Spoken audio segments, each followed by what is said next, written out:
Tercera parte. El espantoso Sagitarium 1. No cometas ningún error. Primos muy lejanos. Otros modos. Como una secuela inesperada a la guerra en muerte, se convirtieron en invitados de los interexianos, y ya desde el principio de su estancia se empezaron a oír voces que pedían una guerra. La de Eidolon fue una de ellas, y muy ruidosa además, pero había caído en desgracia y sus peticiones se podían desestimar sin problemas. La de Malogurst fue otra, y también se oyeron las de Sedirae y Targost, y las de Gosen y Raldorón, de los ángeles sangrientos. A aquellos hombres no se les podía desoír sin más. Sanguinius guardó silencio, a la espera de la decisión del señor de la guerra, pues comprendía que Horus necesitaba el apoyo inequívoco de su hermano primarca. El razonamiento, que Malogurst resumía mejor que nadie, era el siguiente. El pueblo interexiano es de nuestra sangre y descendemos de un ancestro común, de modo que son parientes perdidos. Pero ellos difieren de nosotros en aspectos fundamentales, y estos son tan profundos, tan ineludibles, que son motivo para una guerra legítima. Contradicen rotundamente los principios esenciales de la cultura del imperio tal y como la expresó el emperador, y tales contradicciones no se pueden tolerar. Por el momento, Horus las toleraba muy bien, y Loken podía comprender el motivo. Resultaba fácil admirar a los guerreros interexianos. Eran refinados y nobles, y una vez que quedó aclarado el malentendido, dejaron totalmente de lado cualquier muestra de hostilidad. Fue necesario un extraño incidente para que Loken averiguara lo que se ocultaba tras el parecer del señor de la guerra. Sucedió durante el viaje de 9 semanas desde Muerte al Mundo, que era el puesto avanzado interexiano más próximo, con la mezcolanza de naves de la expedición y sus comitivas siguiendo la estela de los elegantes navíos de la flotilla interexiana. El Mournival había ido a las estancias privadas de Horus, y había estallado una agria disputa. A Abaddon lo habían influenciado los argumentos a favor de la guerra, pues tanto Malogurst como Sedirae se habían dedicado a susurrarle al oído, y el primer capitán estaba lo bastante convencido como para enfrentarse al señor de la guerra y no echarse atrás. El tono de las voces se había elevado, y Loken contempló con creciente asombro cómo Abaddon y el señor de la guerra se gritaban mutuamente. Loken había visto a Abaddon enfurecido en otras ocasiones, en el ardor del combate, pero nunca había visto al comandante de tan mal humor. La furia de Horus lo sobresaltó un poco, casi lo asustó. Como siempre, Torgadón intentaba diluir el enfrentamiento usando la frivolidad. Loken se dio cuenta de que incluso Tariq se sentía consternado ante la cólera que había salido a relucir. No tiene elección. Tronó Abaddon. Ya hemos visto suficiente para saber que sus costumbres son opuestas a las nuestras. ¿Debe y debo? Rugió Horus. ¿Yo debo? Perteneces al Mournival, Abaddon. Recomendáis y aconsejáis, y ese es vuestro puesto. No te imagines que me puedes decir lo que debo hacer. No tengo que hacerlo. No hay elección, y sabe lo que se debe hacer. Fuera. Lo sabe en su corazón. Fuera. Gritó Horus, y arrojó a un lado la copa en la que bebía con tanta fuerza que se hizo pedazos en la cubierta de acero. Contempló iracundo a Abaddon, apretando los dientes. Fuera, Ezequiel, antes de que busque otro primer capitán. Abaddon le devolvió la misma mirada iracunda durante un instante, escupió en el suelo y salió hecho una furia de la sala. Los demás se quedaron allí, en anonadado silencio. Horus se volvió, con la cabeza inclinada. «¿Torgadón?» llamó en voz baja. «Sí, señor». «Ve tras él, por favor. Cálmalo. Dile que si implora mi perdón dentro de 1 hora o 2, podría ablandarme lo suficiente para escucharlo, pero que será mejor que esté de rodillas cuando lo haga, y que su voz no se eleve por encima de un susurro». Torgadón inclinó la cabeza y abandonó la estancia al momento. Loken y Aximant intercambiaron una mirada, realizaron un torpe saludo y giraron para seguir a su compañero al exterior. «Vosotros dos quedaos», gruñó Horus. Ambos se detuvieron en seco. Cuando se volvieron, vieron que el señor de la guerra meneaba la cabeza y se pasaba una mano por la boca. Una especie de sonrisa aparecía en sus bien separados ojos. «Por el trono, hijos míos. ¿Cómo arde en nosotros en ocasiones el núcleo fundido de Ctonía?» Se sentó en uno de los largos y acolchados divanes, y les hizo una seña para que se acercaran con un despreocupado movimiento de muñeca. Duro como la roca es Ctonía, ardiente como el infierno en su corazón. Volcánico. Todos hemos conocido el calor de las profundas minas. Todos sabemos cómo la lava sale a chorros a veces, sin avisar. Está dentro de todos nosotros, y nos ha forjado a todos. Duro como una piedra con un corazón ardiente. Sentaos, sentaos. Tomad vino. Perdonad que perdiera los estribos. Quiero teneros cerca. Medio Mournival es mejor que nada. Se sentaron en el diván situado frente a él. Horus cogió una nueva copa y se sirvió vino de una jarra de plata. El prudente y el callado dijo. Loken no estaba seguro de cuál de los dos creía el señor de la guerra que él era. Aconsejadme, entonces. Vosotros dos estuvisteis excesivamente silenciosos durante esa discusión. Aximán carraspeó. Ezequiel tenía y su razón empezó, y se quedó rígido al ver que el señor de la guerra enarcaba las cejas. Sigue, pequeño Horus. Nosotros nosotros llevamos a cabo esta cruzada de acuerdo con ciertas doctrinas. Durante 2 siglos, es lo que hemos hecho. Leyes de vida, leyes sobre las que está fundado el imperio. No son arbitrarias. Nos fueron dadas, para que las defendiéramos, por el mismo emperador. Amado por todos, dijo Horus. Las doctrinas del emperador nos han guiado desde el principio. Nunca las hemos desobedecido. Aximand hizo una pausa, y luego añadió. Nunca antes. ¿Crees que esto es desobediencia, pequeño Horus? Preguntó Horus, y Aximand se encogió de hombros. ¿Qué piensas tú, Garbiel? Inquirió a continuación. ¿Estás de acuerdo con Aximand en esto? Loken devolvió la mirada al interior de los ojos del señor de la guerra. Sé por qué deberíamos hacer la guerra a los interexianos, señor, respondió. Lo que me interesa es por qué cree usted que no deberíamos. Por fin alguien que piensa, dijo Horus sonriendo. Se puso en pie y, sosteniendo con cuidado su copa, fue hasta la pared derecha de la sala, que tenía una sección suntuosamente decorada con un mural. La pintura mostraba al emperador, ascendiendo por encima de todos ellos, atrapando las constelaciones en rotación en su mano extendida. Las estrellas, dijo Horus. ¿Lo veis, ahí? ¿Cómo las recoge? Los zodíacos se arremolinan en su mano igual que luciérnagas. Las estrellas son el derecho de nacimiento del hombre. Eso es lo que me contó. Esa fue una de las primeras cosas que me contó cuando nos conocimos. Yo era como un niño entonces, sacado de la nada. Me colocó junto a él y señaló el firmamento. Esos puntos de luz, dijo, son lo que hemos esperado dominar durante generaciones.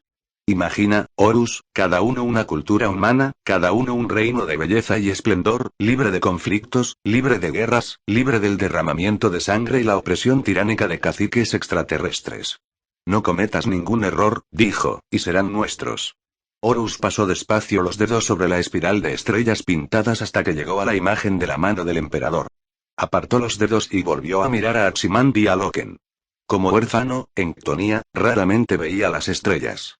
El cielo estaba casi siempre cubierto por el humo de fundición y las cenizas, pero vosotros lo recordáis, claro. Sí, dijo Loken, y pequeño Horus asintió. En aquellas escasas noches en que las estrellas eran visibles, me maravillaba ante su existencia. Me preguntaba qué eran y qué significaban. Pequeñas y misteriosas chispas de luz, debían tener algún propósito para estar allí. Me hice tales preguntas cada día de mi vida hasta que llegó el emperador. No me sorprendí cuando me dijo lo importantes que eran. Os diré algo, siguió Horus, mientras regresaba junto a ellos y se volvía a sentar. La primera cosa que me dio mi padre fue un libro de texto de astrología. Era una cosa sencilla, un manual para un niño. Lo tengo aquí, en alguna parte. Advirtió el modo en que me maravillaban las estrellas, y quiso que aprendiera y comprendiera. Hizo una pausa. Loken siempre se sentía cautivado cuando Horus empezaba a referirse al emperador como padre. Había sucedido unas cuantas veces desde que el capitán formaba parte del círculo íntimo, y en cada ocasión había dado pie a revelaciones indiscretas. Había cartas astrales en él. En el libro las aprendí todas. Horus tomó un sorbo de vino y sonrió al recordar. En una tarde. No únicamente los nombres, sino las formas, las asociaciones, la estructura. Todos los signos. Al día siguiente, mi padre se rió de mi hambre de conocimientos. Me explicó que los signos del zodíaco eran modelos antiguos y poco fidedignos, ahora que las flotas de exploración habían iniciado el cartografiado detallado del cosmos. Me contó que los 20 signos de los cielos se verían correspondidos un día por 20 hijos como yo. Cada hijo adoptaría el carácter y el concepto de un grupo zodiacal concreto. Me preguntó cuál me gustaba más. ¿Qué contestó? Preguntó Loken. Horus se recostó en su asiento y lanzó una risita divertida. Le dije que me gustaban todos los dibujos que formaban. Le dije que me alegraba de tener finalmente nombres para los destellos de luz del cielo. Le dije que me gustaba Leos, naturalmente, por su majestuosa furia, y Scorpos, por su armadura y espada guerrera. Comenté que Taurómaco atraía a mi sentido de la obstinación y Árbitos a mi sentido de la justicia y el equilibrio. El señor de la guerra sacudió tristemente la cabeza. Mi padre dijo que admiraba mis elecciones, pero que le sorprendía que no hubiera elegido otro en particular. Volvió a mostrarme el jinete con el arco, el guerrero galopante. El espantoso Sagitarium, dijo. El más belicoso de todos. Fuerte, implacable, desenfrenado, veloz y seguro de su puntería. En la antigüedad, me contó, este era el signo más importante de todos. El centauro, el hombre caballo, el guerrero cazador, había sido amado en la antigüedad. En Anatolia, en su propia infancia, el centauro había sido un símbolo venerado. Un jinete sobre un caballo, eso dijo, armado con un arco. El instrumento militar más potente de su tiempo, que conquistaba todo lo que se ponía ante él. Con el paso del tiempo, el mito había fusionado jinete y corcel en una única figura. La síntesis perfecta del hombre y la máquina de guerra. Eso es lo que debes aprender a ser, me dijo. Eso es lo que debes llegar a dominar. Un día debes mandar mis ejércitos, mis instrumentos de guerra, como si fueran una extensión de tu persona. Hombre y caballo, como una sola cosa, galopando por los cielos, sin rendirse a ningún adversario. Enuyanor me entregó esto. Dejó su copa, y se inclinó hacia adelante para mostrar el desgastado anillo de oro que llevaba en el meñique de la mano izquierda. Estaba tan erosionado por el tiempo que la imagen era borrosa. Pero a Loken le pareció distinguir cascos, el brazo de un hombre, un arco tensado. Lo hicieron en Persia, el año anterior al nacimiento del emperador. El espantoso Sagitarium. Este eres tú ahora, me dijo. Mi señor de la guerra, mi centauro. Medio hombre, medio ejército, insertado en las legiones del imperio. Cuando tú gires, las legiones girarán. A donde tú vayas, ellas irán. Donde tú ataques, ellas atacarán. Sigue cabalgando sin mí, hijo, y los ejércitos cabalgarán contigo. Se produjo un largo silencio. Así que ya veis, dijo Horus, sonriendo, me siento predispuesto a que me guste el espantoso Sagitarium, ahora que lo he conocido, cara a cara. Su sonrisa era contagiosa. Tanto Loken como Aximanda sintieron y rieron. Ahora cuéntales la auténtica razón, dijo una voz. Se dieron la vuelta. Sanguinius estaba de pie bajo una arcada en el otro extremo de la habitación, tras un velo de seda blanca. Había estado escuchando. El señor de los ángeles apartó a un lado la cortina de seda y entró en la sala con las crestas de las alas rozando la brillante tela. Se cubría con una simple túnica blanca, sujeta a la cintura mediante un cinturón de eslabones de oro, y comía fruta de un cuenco. Loken y Aximand se pusieron en pie rápidamente. Sentaos, dijo Sanguinius. Mi hermano tiene ganas de abrir su corazón, de modo que será mejor que oigáis la verdad. No creo, y empezó Horus. Sanguinius sacó una de las pequeñas frutas rojas de su cuenco y se la arrojó a Horus. Cuéntales el resto, indicó con una risita burlancia. Horus atrapó la fruta, la contempló y luego la mordió. Se limpió el jugo de la barbilla con el dorso de la mano y miró a Loken y a Aximand. ¿Recordáis el inicio de mi historia? Preguntó.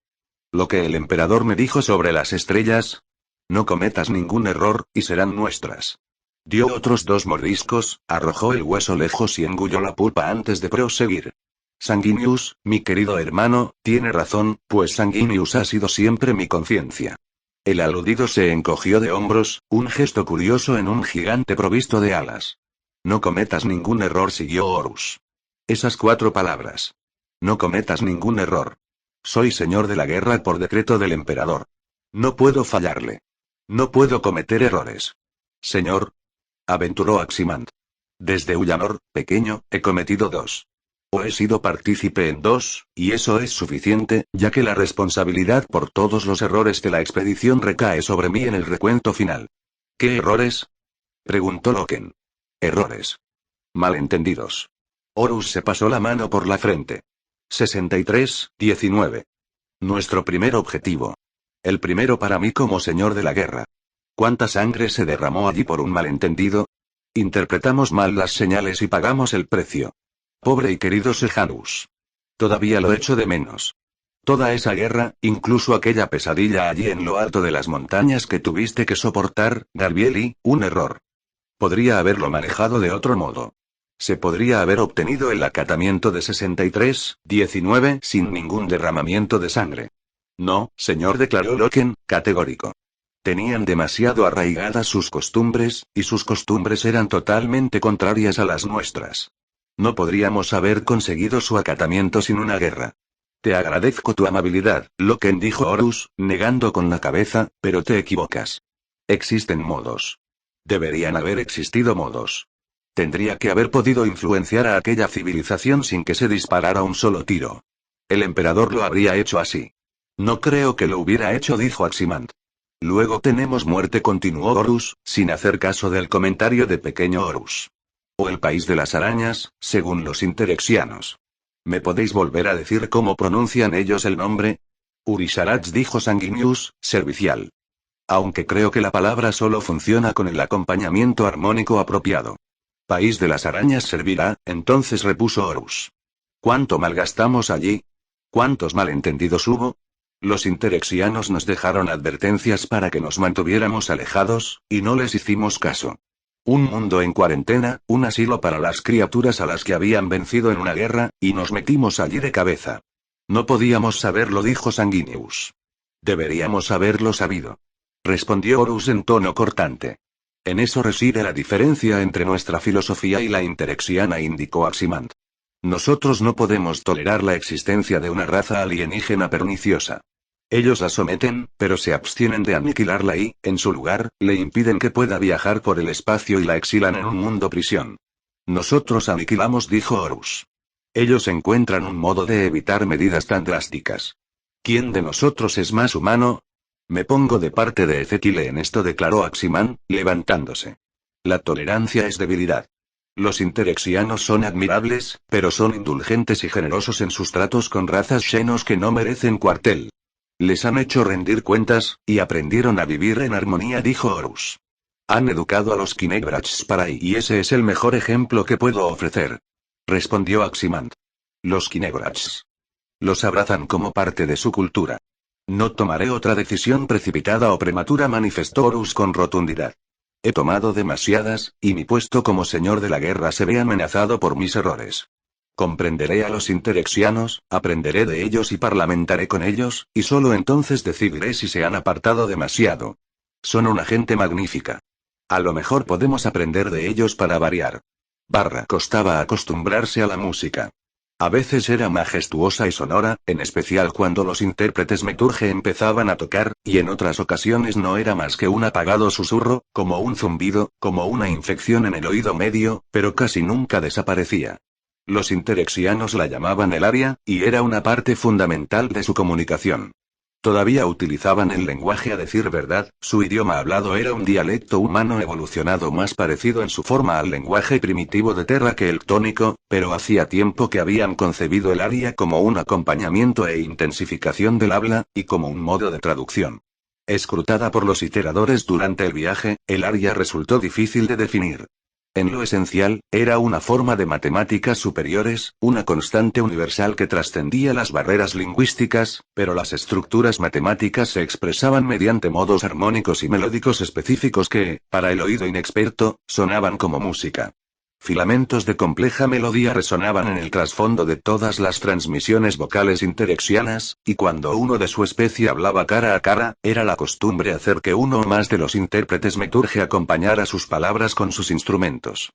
Aquellos seres eran los traductores y los mensajeros. Altos, como todos los interexianos, llevaban abrigos largos de brillante fibra verde, adornados con cordoncillo dorado. La piel de las orejas estaba dilatada y estirada en todas direcciones, mediante mejoras genéticas y quirúrgicas, como las orejas de murciélagos u otras aves nocturnas. La tecnología de comunicación, el equivalente al sistema de comunicaciones del Imperio, estaba entrelazada alrededor de los cuellos altos de sus abrigos, y cada uno de ellos llevaba un instrumento sujeto sobre el pecho, un aparato con amplificadores y tubos en espiral, y numerosas teclas digitales sobre las que descansaban constantemente los dedos ágiles del intérprete Meturge. Una boquilla en forma de cuello de cisne se alzaba de la parte superior de cada instrumento para permitir al instrumentista soplar, tararear o vocalizar en el interior del aparato. La primera reunión entre los interexianos y el Imperio había sido formal y cautelosa. A bordo de la Espíritu Vengativo subieron mensajeros, escoltados por intérpretes Meturge y soldados. Los enviados eran uniformemente apuestos y delgados, con ojos penetrantes. Llevaban los cabellos cortos, y complicados dermatoglifos. Loken sospechaba que eran tatuajes permanentes. Decoraban bien el lado derecho o bien el izquierdo de sus rostros. Vestían túnicas que les llegaban hasta las rodillas, confeccionadas en una suave tela azul pálido, bajo las que llevaban prendas ajustadas tejidas con la misma fibra reluciente de la que estaban compuestos los abrigos de los intérpretes Meturge. Los soldados eran impresionantes. 50 de ellos, encabezados por oficiales, habían descendido de su lanzadera. Más altos que los mensajeros, iban ataviados de la cabeza a los pies con una armadura de metal de bruñidos colores plata y verde esmeralda con llamativos galones escarlatas. La armadura tenía un diseño casi delicado, y envolvía ajustadamente sus cuerpos. No era en absoluto tan maciza o gruesa como el blindaje de los astartes. Los soldados que podían ser lanceros glebes o sagitares, averiguó Loken, eran casi tan altos como los astartes, pero de complexión mucho más delgada y con la armadura más ajustada al cuerpo, parecían menudos comparados con los gigantes imperiales. Abaddon, en su primer encuentro, masculló que dudaba que su armadura de fantasía fuera capaz de soportar ni una bofetada. Las armas que llevaban provocaron más comentarios. La mayoría de soldados llevaban espadas envainadas sujetas a la espalda. Algunos, los glebes, sostenían lanzas de metal de cuchillas largas con contrapesos en forma de gruesas bolas en las bases. Los otros, los sagitares, empuñaban arcos de doble curva forjados de un metal oscuro. Aquellos soldados llevaban haces de dardos sin estabilizadores sujetos al muslo derecho. ¿Arcos?, susurró Torgadón. ¿De veras? Nos dejan atónitos con el poder y envergadura de sus navíos, para luego subir a bordo llevando arcos. Probablemente son ceremoniales, murmuró Aximand. Los oficiales llevaban semidiscos dentados colocados horizontalmente sobre la parte superior de los cascos. Los visores de los ajustados yelmos eran todos parecidos. El metal moldeado siguiendo las líneas de la frente, pómulos y nariz, con sencillas rendijas ovales que brillaban azules desde el interior. La zona de la boca y la barbilla de cada visor estaba construida como una mandíbula protuberante y belicosa, y contenía un módulo de comunicación. Detrás de los esbeltos soldados, como otra escolta adicional, llegaron figuras más toscas. Más bajos, y mucho más fornidos, aquellos hombres llevaban armaduras similares, aunque de colores marrón y dorado. Loken supuso que se trataba de soldados de asalto, con los cuerpos modificados genéticamente para tener masa y músculo, diseñados para el combate cuerpo a cuerpo, pero no llevaban armas. Eran 20, y flanqueaban a 5 criaturas robóticas, esbeltos cuadrúpedos plateados de complicado y elegante diseño, construidos para parecerse a los mejores caballos que producía Terra, con la excepción de que carecían de cabeza y cuello. Artificiales, susurró Horus en una parte a Malogurst. Asegúrate de que el maestre Regulus observa esto a través de las imágenes que transmiten los pictógrafos. Querré sus notas más tarde. Habían despejado por completo una de las cubiertas de embarque de la nave insignia para el encuentro solemne, colgado estandartes imperiales a lo largo de la bóveda y congregado a toda la primera compañía, ataviada con la armadura completa, como guardia de honor. Los astartes formaban 2 bloques firmes de figuras blancas, rígidas e inmóviles, con las filas delanteras compuestas por una reluciente línea negra de exterminadores Justaerin. Horus estaba de pie en el pasillo abierto entre las 2 formaciones, acompañado por el Mournival, Malogurst y otros oficiales superiores como Inmaesin. El señor de la guerra y sus lugartenientes llevaban armadura y capa, aunque Horus mostraba la cabeza descubierta. Contemplaron cómo la pesada lanzadera interexiana avanzaba lentamente por la pista iluminada de la cubierta y se detenía sobre bruñidos patines. A continuación se abrieron con puertas rampa en la proa, el metal blanco desplegándose como gigantescos origamis, y los mensajeros y sus escoltas desembarcaron. En total, con los soldados y los intérpretes Meturge, eran más de un centenar. Se detuvieron, con los mensajeros formando una línea al frente y la escolta dispuesta detrás en una simetría perfecta. 48 horas de intensa comunicación entre naves había precedido aquel momento. 48 horas de una diplomacia exquisita. Horus hizo una señal con la cabeza, y los hombres de la primera compañía se llevaron las armas al pecho e inclinaron la cabeza en un movimiento sonoro y unificado. Horus en persona se adelantó y avanzó solo por el pasillo, la capa ondulando a su espalda. Fue a colocarse cara a cara con lo que parecía ser el mensajero principal, realizó el signo del águila e inclinó la cabeza. Os doy la bienvenida y empezó. En cuanto inició su parlamento, los intérpretes Meturge empezaron a hacer sonar sus instrumentos con suavidad. Horus se detuvo. Es la traducción, dijo el mensajero, y sus propias palabras fueron acompañadas por la música meturge. Es desconcertante, repuso Horus, sonriendo. Por una cuestión de claridad y comprensión, explicó el enviado. Parece que nos comprendemos mutuamente muy bien, sonrió Horus. Su interlocutor asintió con un breve gesto. En ese caso les diré que paren, ofreció. No, dijo Horus. Seamos naturales. Si esta es su costumbre. Una vez más, el enviado asintió. El diálogo continuó, envuelto por la curiosa interpretación melódica. Os doy la bienvenida de parte del emperador de la humanidad, amado por todos, y en nombre del imperio de Terra. En nombre de la sociedad interexiana, acepto vuestra bienvenida y la correspondo. Gracias, dijo Horus. Sobre lo primero, indicó el mensajero. ¿Vienen de Terra? Sí. ¿De la vieja Terra, que también se llamó Tierra? Sí. ¿Se puede verificar? Por supuesto, dijo Horus, sonriente. ¿Conocen la existencia de Terra? Una expresión curiosa, como una punzada de dolor, cruzó por el rostro del enviado, que echó una veloz mirada a sus colegas. Provenimos de Terra. Ancestralmente. Genéticamente. Fue nuestro mundo de origen, hace una eternidad. Si realmente proceden de Terra, entonces esta es una ocasión memorable. Por primera vez en miles de años, los interexianos han establecido contacto con sus primos perdidos. Es nuestro propósito al viajar a las estrellas, respondió Horus, encontrar a todas las familias perdidas del hombre, abandonadas hace tanto tiempo. El enviado inclinó la cabeza. Soy Diadshen, Abrocarius. Yo soy Horus, señor de la guerra. La música de los meturge realizó un leve pero perceptible sonido discordante al expresar señor de la guerra. Shen frunció el entrecejo. ¿Señor de la guerra? Repitió. El rango que me concedió personalmente el emperador de la humanidad, para que pueda actuar como su lugarteniente con más autoridad. Es un título enérgico. Belicoso. ¿Es su flota una iniciativa militar? Tiene un componente militar. El espacio es demasiado peligroso para que vaguemos por él desarmados. Pero a juzgar por el aspecto de sus magníficos soldados, Abrocarius, también lo es la suya. Shen frunció los labios. Atacaron Urisarats de un modo muy agresivo y vehemente, y pasando por alto las balizas de advertencia que habíamos colocado en el sistema. Parece que su componente militar es considerable. Discutiremos eso en detalle más adelante, Abrocarius. Si es necesario ofrecer una disculpa, la escuchará directamente de mí. Primero, deje que le dé la bienvenida en paz. Horus se dio la vuelta e hizo una señal. Toda la compañía de Astartes y los oficiales con sus armaduras bajaron las armas y se quitaron los cascos. Rostros humanos, una fila tras otra. Franqueza, no hostilidad. Shen y los otros enviados inclinaron la cabeza e hicieron su propia señal, una señal apoyada por una secuencia musical. Los guerreros interexianos se quitaron los visores, revelando rostros elegantes de mirada penetrante. Excepto las figuras achaparradas, tropas de asalto con armaduras marrones y doradas, que cuando se quitaron los cascos mostraron rostros que no eran en absoluto humanos. Los llamaban los Kinebrats. Una especie avanzada y desarrollada, que había sido una cultura interestelar durante más de 15.000 años y ya habían fundado una poderosa civilización pluriplanetaria en aquella región del espacio antes de que Terra entrara en la primera era de la tecnología, una era en la que la humanidad se limitaba a avanzar a tientas más allá del sistema solar en vehículos que viajaban por debajo de la velocidad de la luz.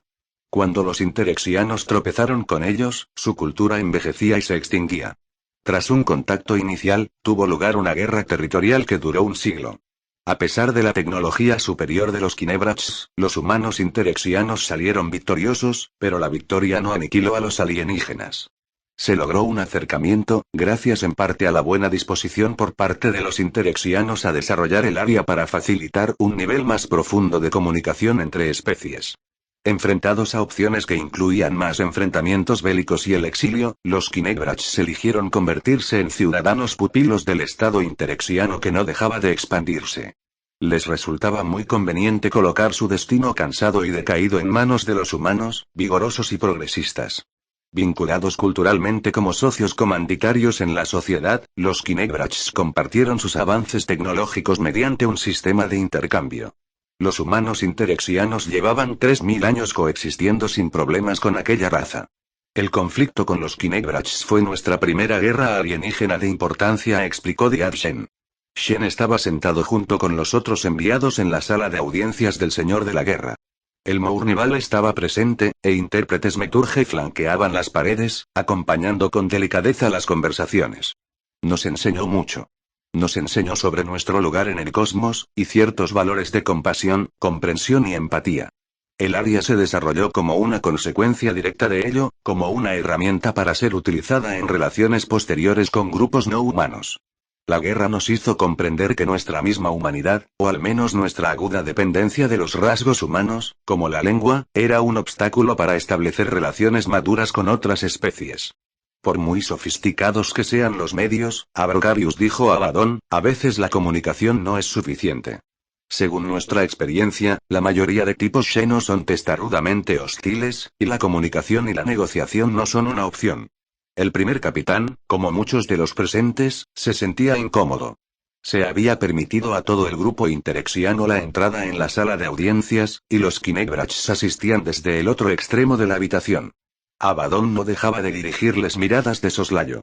Eran corpulentas criaturas simiescas con ojos tan estrambóticamente hundidos bajo enormes cejas protuberantes que no eran más que destellos en las sombras. La carne era un color negro azulado y estaba profundamente arrugada, con flecos de cabellos rojizos, tan finos que eran casi como pelusilla, rodeando las bases de sus cráneos gruesos y angulosos. Boca y nariz eran un único órgano, una escisión en 3 pliegues en el extremo de los romos hocicos, capaz de doblarse hacia atrás, húmeda y rosada, para olfatear, o abrirse lateralmente para mostrar un peine de dientes pequeños y afilados como los de un delfín. Desprendían un olor particular, un característico olor a tierra que no era exactamente desagradable, excepto que era total y completamente no humano. Esto lo hemos encontrado nosotros, coincidió Shen, aunque parece que con menos frecuencia que ustedes. En ocasiones hemos topado con una especie que no desea relacionarse con nosotros, que se acerca con intenciones depredadoras o invasoras. A veces el conflicto armado es la única opción. Ese fue el caso con los y cómo dijo que los llamaban, por favor. Megarácnidos, dijo Horus, sonriendo. Shen asintió y sonrió. Comprendo cómo se forma esa palabra, a partir de las viejas raíces. Los megarácnidos estaban muy avanzados, pero no eran seres conscientes de un modo que pudiéramos comprender. Existían únicamente para reproducirse y ampliar territorio. La primera vez que nos encontramos con ellos, infestaron 8 sistemas a lo largo de la franja Shartiel de nuestras provincias, y amenazaban con invadir y asfixiar 2 de nuestros mundos poblados.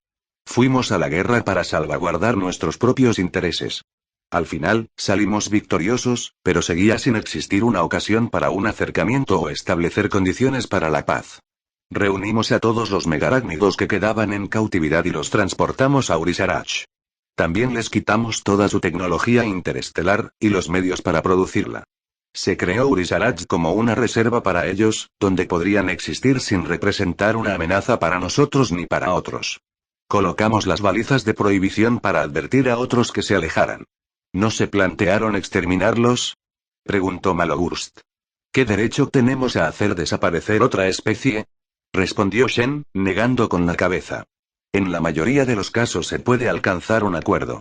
Los megarácnidos fueron un ejemplo extremo, en el que el exilio era la única opción humana. El enfoque que describe es fascinante, se apresuró a decir Horus, viendo que Abaddon estaba a punto de volver a hablar. Creo que ha llegado la hora de esa disculpa, Abrocarius.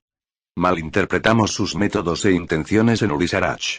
Violamos su reserva. El Imperio pide disculpas por la transgresión. 2. Enviados y delegaciones. Xenovia. Sala de artefactos. Abaddon estaba furioso. En cuanto los enviados interexianos regresaron a sus navíos, se retiró junto con el resto del Mournival y dio rienda suelta a sus sentimientos. 6 meses. 6 meses combatiendo en muerte. Cuántas hazañas magníficas, cuántos hermanos caídos. ¿Y ahora se disculpa? ¿Como si fuera un error? ¿Una equivocación? Estos cabrones amantes de los Xenos incluso admiten ellos mismos que las arañas eran tan peligrosas que tuvieron que encerrarlas. Es una situación difícil, indicó Loken. Es un insulto al honor de nuestra legión. Y a los ángeles sangrientos. Es necesario ser un hombre fuerte y sabio para saber cuándo disculparse, comentó Aximand. Y únicamente un idiota apacigua a alienígenas. Gruñó Abaddon. ¿Qué nos ha enseñado esta cruzada? ¿Que somos muy buenos matando cosas que no están de acuerdo con nosotros?, sugirió Torgadón. Abaddon le dirigió una mirada furibunda. Sabemos lo brutal que es este cosmos. Su crueldad. Debemos pelear por nuestro lugar en él. Nombrad una especie con la que nos hayamos topado que no se alegraría de ver desaparecer a la humanidad en un abrir y cerrar de ojos. Ninguno de ellos pudo responderle a eso. Únicamente un idiota apacigua a alienígenas, repitió Abaddon, o apacigua a aquellos que buscan tal apaciguamiento. ¿Estás llamando idiota al señor de la guerra?, inquirió Loken. Abaddon vaciló. No. No, no lo hago. Desde luego. Sirvo a su voluntad. Tenemos un deber como el Mournival, debemos hablar unánimemente cuando le aconsejemos, dijo Aximand. Torgadón asintió. No, dijo Loken. No es por eso que nos valora. Debemos decirle lo que pensamos cada uno de nosotros, incluso aunque no estemos de acuerdo. Y que él decida. Ese es nuestro deber. Las reuniones con los distintos enviados interexianos prosiguieron por espacio de varios días. A veces las naves interexianas enviaban una misión al espíritu vengativo, en otras ocasiones era una embajada imperial la que cruzaba a su nave de mando y era agasajada en fastuosas estancias de plata y cristal donde el área inundaba la atmósfera. Era difícil saber qué pensaban exactamente los enviados. Su comportamiento a menudo parecía tener un aire de superioridad o condescendencia, como si consideraran a los imperiales toscos y poco sofisticados. Pero de todos modos, estaba muy claro que se sentían fascinados. Las leyendas de la vieja Terra y el linaje humano hacía mucho tiempo que eran el principio central de sus mitos y relatos. A pesar de lo decepcionante que era la realidad, no podían soportar romper el contacto con su preciado pasado ancestral. Finalmente se propuso una cumbre, en la que el señor de la guerra y su séquito viajarían al mundo fronterizo interexiano más cercano y llevarían a cabo negociaciones más detalladas con representantes de mayor categoría que los enviados. El señor de la guerra pidió consejo a todas las partes, aunque Loken estaba seguro de que ya había tomado una decisión. Algunos, como Abaddon, aconsejaron que se rompieran los lazos y se mantuviera a los interexianos a la espera hasta que se pudieran reunir fuerzas suficientes para anexionarse sus territorios. Había otros asuntos allí mismo que exigían urgentemente la atención del señor de la guerra, asuntos que se habían pospuesto durante demasiado tiempo mientras él se entregaba a una guerra de 6 meses contra las arañas en muerte. Se recibían peticiones y saludos diariamente. 5 primarcas habían solicitado audiencia personal con él para tratar cuestiones sobre la estrategia general de la cruzada o para consejos de guerra. 1. El león, no había efectuado jamás un acercamiento como aquel, y era una señal de una bien recibida distensión en las relaciones, una señal que Horus no se podía permitir pasar por alto. 36 flotas expedicionarias habían enviado mensajes pidiendo consejo, resoluciones tácticas o ayuda militar directa. Las cuestiones de Estado también se amontonaban. En aquellos momentos existía una enorme colección de material burocrático transmitido desde el Consejo de Terra que requería la atención directa del señor de la guerra. Lo había pospuesto todo durante demasiado tiempo, culpando de ello a las exigencias de la cruzada. Loken, que acompañaba al señor de la guerra en la mayoría de sus deberes diarios, empezó a ver con claridad la clase de carga que el emperador había colocado sobre las anchas espaldas de Horus. Se esperaba de él que fuera todas las cosas. Un comandante de los ejércitos, un genio del acatamiento, un juez, alguien que decidía, un estratega y el más delicado de los diplomáticos. Durante los 6 meses de guerra habían llegado muchas más naves que se habían situado sobre Muerte, reuniéndose alrededor de la nave insignia como suplicantes. El resto de la 63 expedición se había transportado, bajo la tutela de Bárbaras, una vez que se había dejado a 19 en las solitarias manos del pobre Rakris. 14 navíos de la 88 expedición habían aparecido al mando de Trajus Boniface, de la Legión Alfa. Boniface afirmaba haber venido en respuesta a la difícil situación en que se encontraba la 140, y esperaba dar su apoyo a las acciones bélicas en Muerte, pero enseguida salió a la luz que esperaba usar aquella oportunidad para convencer a Horus de que le prestara los efectivos de la 63 en una ofensiva que se proponía llevar a cabo en los territorios controlados por los orcos del Cinturón Caibas. Aquel era un proyecto que su primarca, Alparius, acariciaba desde hacía tiempo y, al igual que las insinuaciones del león, era una señal de que Alparius buscaba la aprobación y camaradería del señor de la guerra. Horus estudió los planes en privado. La ofensiva del Cinturón Caibas era una operación proyectada con una duración de 5 años, y requería 10 veces los efectivos que el señor de la guerra podía reunir en aquellos momentos. Alparius sueña, masculló, mostrando el plan a Loken y a Torgadón. No puedo comprometerme a esto. Una de las naves de Barbaras había traído con ella una delegación de administradores Exaector Tributi procedentes de Terra. Aquella era tal vez la más exasperante de todas las voces que ladraban buscando la atención del señor de la guerra.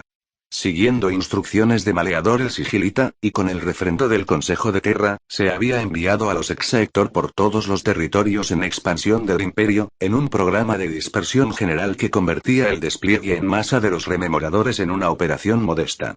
La delegación la conducía una suma administratix llamada Aenir Ratbone. Era una mujer alta, delgada y hermosa, de cabellos rojos y facciones pálidas y bien definidas, y actitud exigente.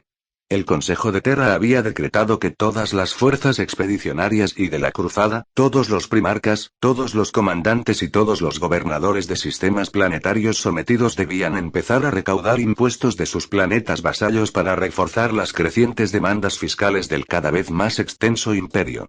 De lo único que la mujer quiso hablar fue sobre la recaudación de diezmos. Nuestro mundo no puede sostener ni mantener una operación tan gigantesca en solitario, explicó al señor de la guerra en un tono de voz ligeramente sobrecargado de agudos. Terra no puede cargar con este peso ella sola. Somos señores de 1 millar de mundos ahora, de 1000 millares. El imperio tiene que empezar a mantenerse por sí mismo. Muchos mundos apenas han alcanzado el acatamiento, señora, dijo Horus con suavidad. Se están recuperando de los daños ocasionados por la guerra, reconstruyéndose, reformándose. Los impuestos son una plaga que no necesitan. El emperador ha insistido en que sea así. ¿Ha insistido? Maleador el Sigilita, amado por todos, me lo ha recalcado a mí y a todos los de mi rango. Se debe recaudar el tributo, y hay que establecer mecanismos para que tal tributo se recoja de forma rutinaria y automática. Los gobernadores que hemos instalado en los mundos encontrarán esta tarea demasiado ingrata, indicó Malogurst. Todavía están legitimando su mandato y autoridad. Esto es prematuro. El emperador ha insistido en que sea así, repitió ella. ¿Es ese el emperador, amado por todos?, preguntó Loken. El comentario hizo que Horus sonriera ampliamente, pero Ratbone respondió desdeñosa. No estoy muy segura de lo que pretende insinuar, capitán. Este es mi deber, y es esto lo que debo hacer. Una vez que la mujer abandonó la sala con su personal, Horus se recostó en su asiento, a solas con su círculo privado. A menudo he pensado que podrían ser los Eldars quienes nos llegaran a derrocar, comentó. Aunque cada vez son más débiles, siguen siendo las más ingeniosas de las criaturas, y si existiera alguien que pudiera hacerse dueño de la humanidad y hacer pedazos el imperio, probablemente serían ellos. Otras veces he imaginado que serían los Pieles Verdes. Son innumerables y su fuerza bruta no tiene fin, pero ahora, amigos míos, estoy seguro que serán nuestros recaudadores de impuestos los que acabarán con nosotros. Se oyeron unas carcajadas generales. Loken pensó en el poema de su bolsillo. La mayor parte de la producción de Carcassi la entregaba a Sinderman para que la evaluara, pero en su última reunión, Carcassi había presentado algo un tanto chabacano. Loken lo había leído. Era una estrofa insidiosa y mordaz sobre recaudadores de impuestos que incluso Loken podía apreciar. Se le ocurrió sacarla para el regocijo general, pero el rostro de Horus se había ensombrecido. Lo digo medio en broma, les aclaró Horus. Mediante los exaectores, el Consejo coloca una carga sobre los mundos bisoños que es tan grande que nos puede hacer pedazos. Es demasiado pronto, demasiado exhaustiva, demasiado rigurosa. Los mundos se rebelarán. Tendrán lugar levantamientos. Di a un hombre conquistado que tiene un nuevo señor, y se encogerá de hombros. Dile que su nuevo señor quiere la 1/5 parte de sus rentas anuales, e irá en busca de su hacha. Aenir Ratbone y administradores como ella serán la ruina de todo lo que hemos conseguido. Nuevas carcajadas resonaron por la habitación. Pero es la voluntad del emperador, observó Torgadón. Horus negó con la cabeza. No lo es, diga ella lo que diga. Lo conozco como un hijo conoce a su padre. No estaría de acuerdo con esto. No ahora, no tan pronto. Debe de estar demasiado enfrascado en su trabajo para estar enterado. El Consejo está tomando decisiones en su ausencia. El emperador comprende lo frágiles que son las cosas. Por el trono. Esto es lo que sucede cuando un imperio forjado por guerreros devuelve el poder ejecutivo a los civiles y a los clérigos. Todos lo miraron. Lo digo en serio, afirmó. Esto podría desatar una guerra civil en ciertas regiones. Como mínimo, podría socavar el trabajo continuado de nuestras expediciones. Hay que imaginar a los exaectores por el momento. Se les debe entregar cantidades enormes de material para que lo estudien minuciosamente a fin de determinar los niveles exactos de tributos, mundo a mundo, y hay que bombardeados con copiosa información adicional con respecto a la categoría de cada mundo. No les hará aflojar el paso eternamente, señor, indicó Malogurst. La administración de Terra ya ha determinado sistemas y medidas mediante las que calcular tributos, proporcionalmente, mundo a mundo. Haz todo lo que puedas, Mal, respondió Horus. Retrasa a esa mujer al menos. Dame un poco de respiro. Me pondré a ello, dijo Malogurst. Se puso en pie y abandonó la habitación, cojeando. Horus se volvió hacia el círculo reunido y suspiró. Bien, y empezó, el león me llama. Alparius también.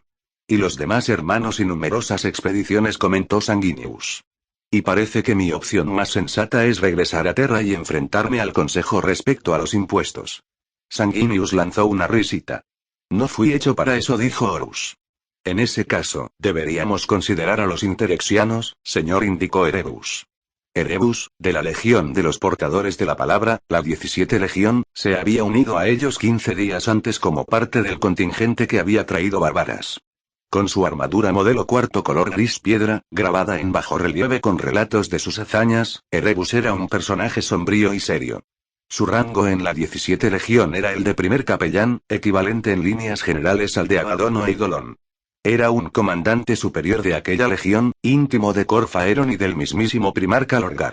Su actitud sosegada y su voz suave y serena merecían un respeto inmediato por parte de todos los que lo conocían, pero los lobos lunares lo consideraban como uno de ellos de todos modos. Históricamente, los lobos mantenían una relación con los portadores tan íntima como la que habían formado con los hijos del emperador, y no era coincidencia que Horus contara a Lorgar entre sus hermanos más íntimos, junto con Fulgrim y Sanguinius. Erebus, a quien el tiempo había formado tanto en estadista como en guerrero, deberes ambos que llevaba a cabo con una habilidad excepcional, había ido en busca del señor de la guerra a instancias de su legión. Era evidente que tenía un favor que implorar, una petición que hacer. No se enviaba a Erebus si no era para negociar condiciones.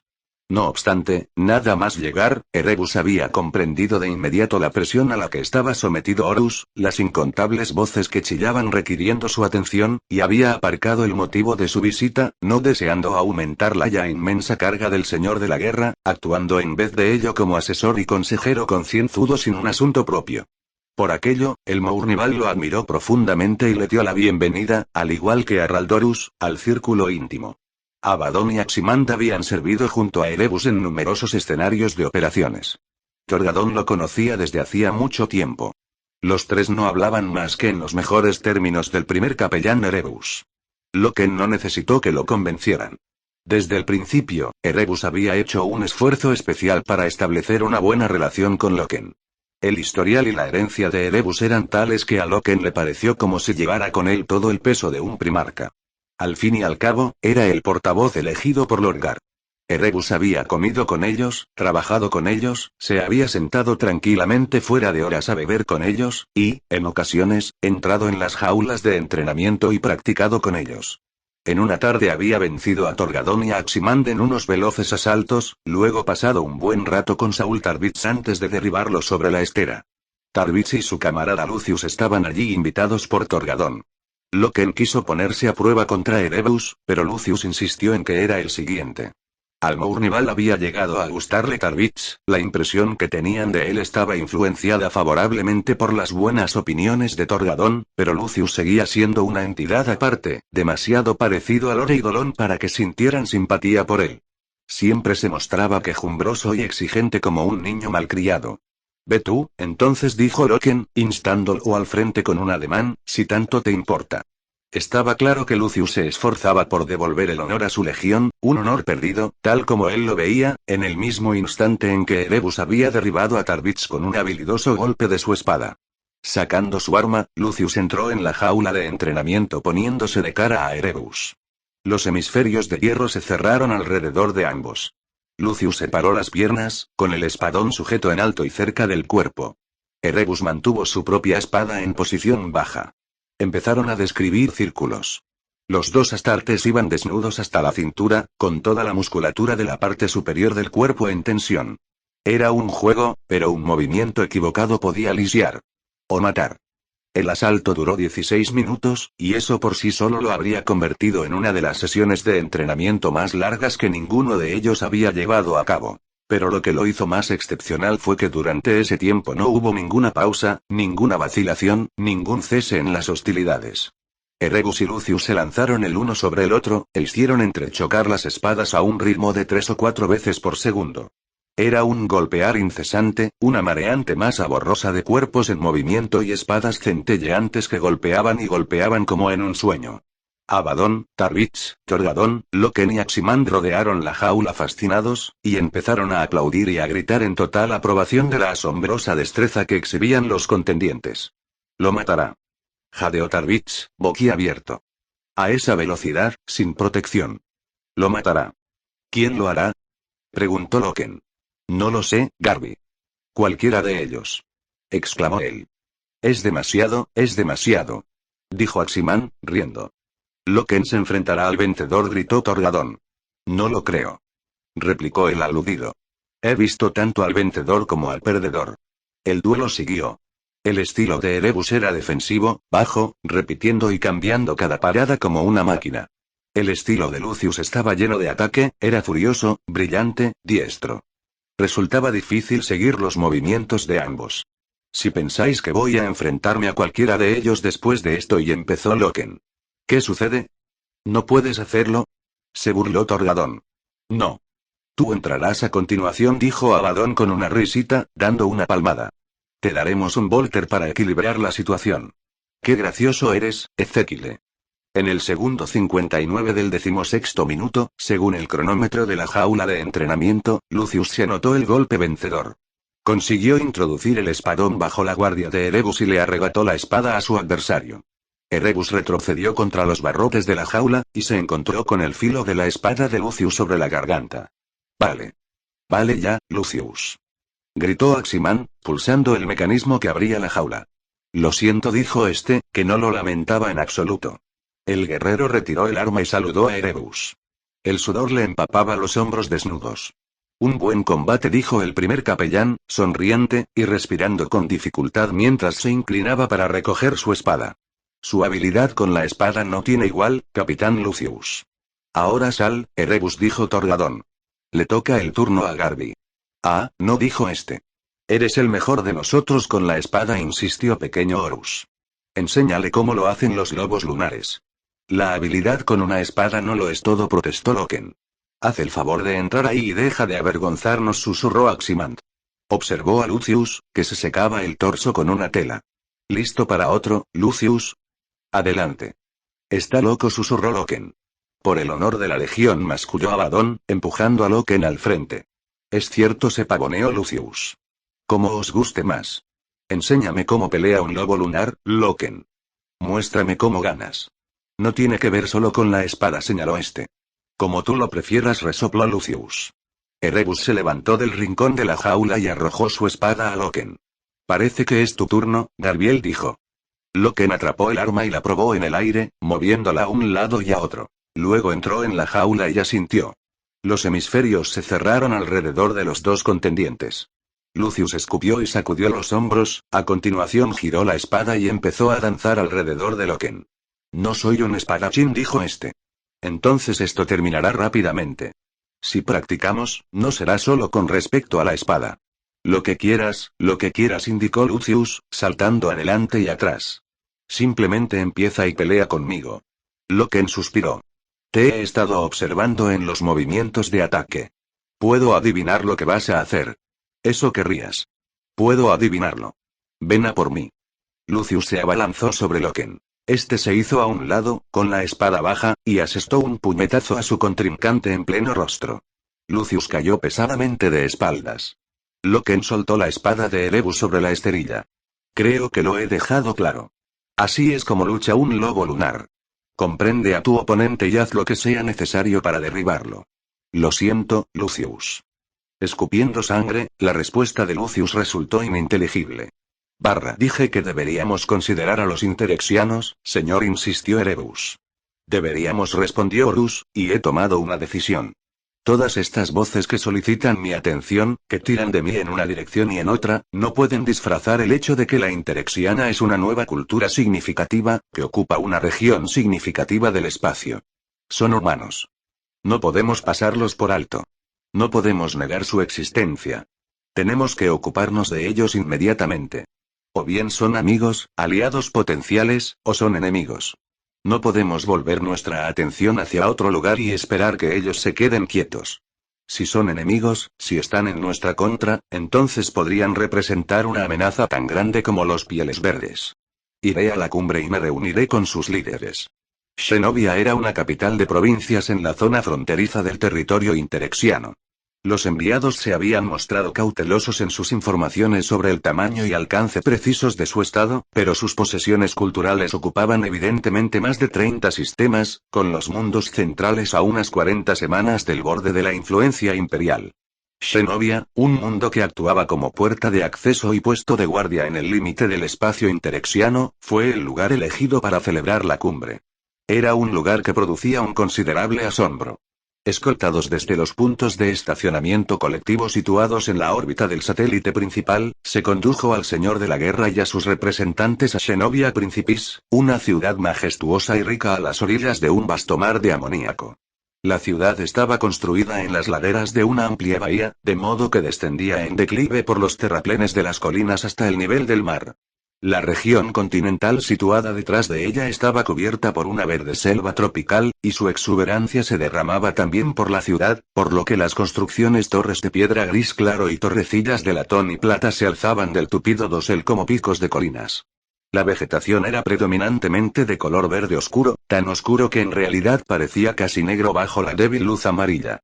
La ciudad estaba estructurada en hileras descendentes bajo los árboles, en las que viaductos de piedra en forma de arco y curvas galerías urbanas descendían hasta el borde de la playa en la tranquila y veteada sombra de la vegetación.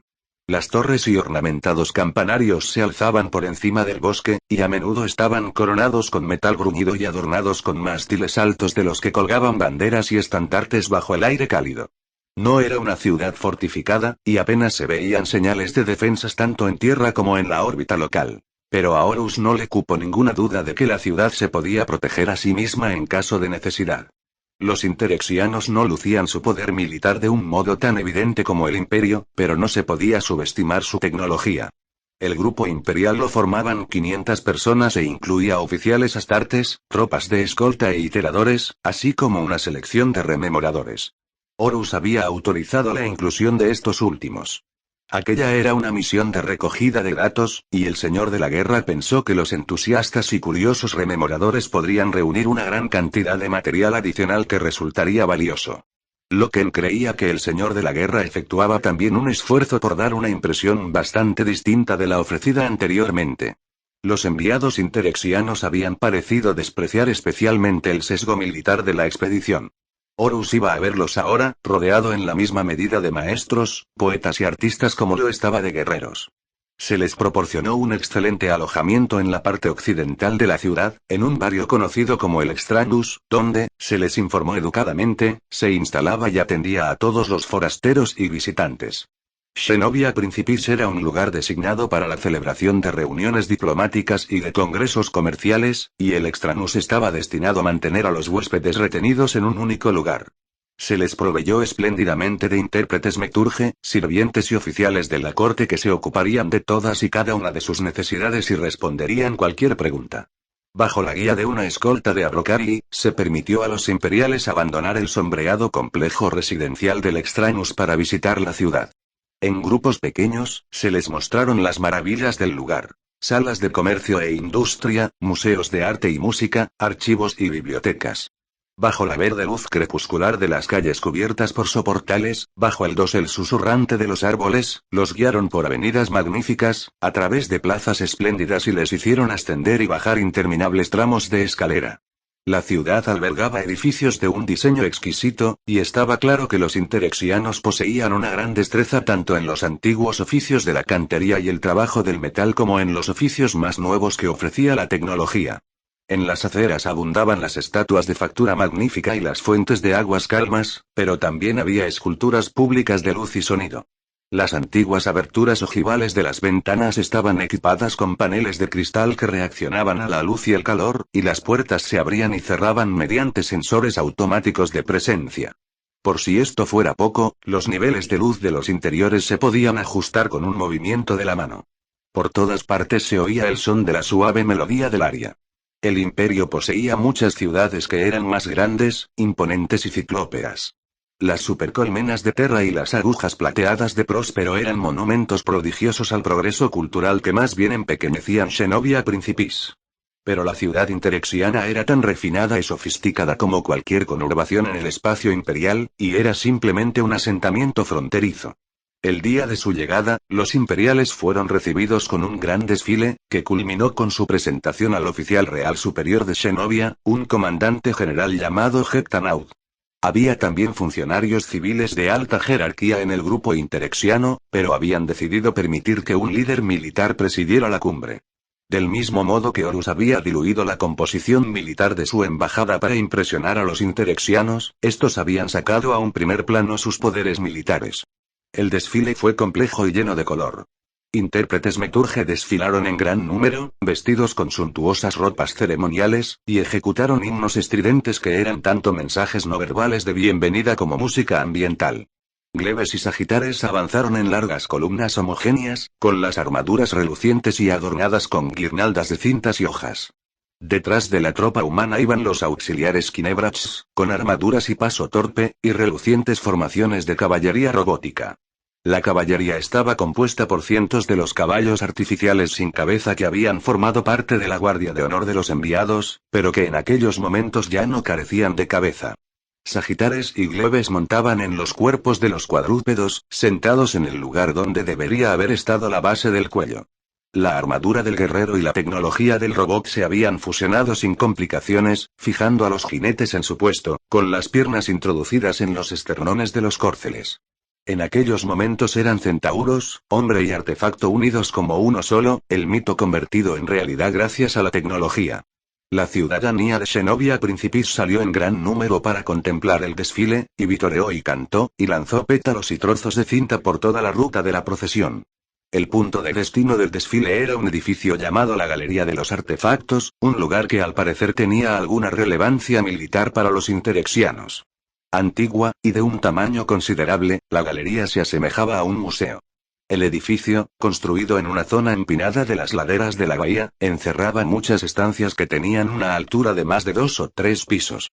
Profundas criptas de exposición, algunas de gran tamaño, exhibían conjuntos de armas, desde grandes profusiones de espadas y alabardas antiguas a cañones motorizados modernos, todas envueltas en el resplandor azul pálido de los campos de energía que las custodiaban. La Galería de los Artefactos es a la vez un museo de armas y artefactos de guerra, y un arsenal, explicó Heptanaud al recibirlos. Naud era una criatura alta y noble con complicados dermatoglifos en el lado derecho del rostro. Los ojos tenían el color del oro maleable, y llevaba una armadura plateada y una capa de eslabones de metal rojo festoneados que emitían un sonido parecido a un repiqueteo lejano cuando se movía. Un oficial con armadura iba a su lado llevando el casco de combate con cresta de Naud. Aunque los astartes habían ido con sus armaduras, el señor de la guerra había elegido vestir ropas y pieles en lugar de su atavío de combate.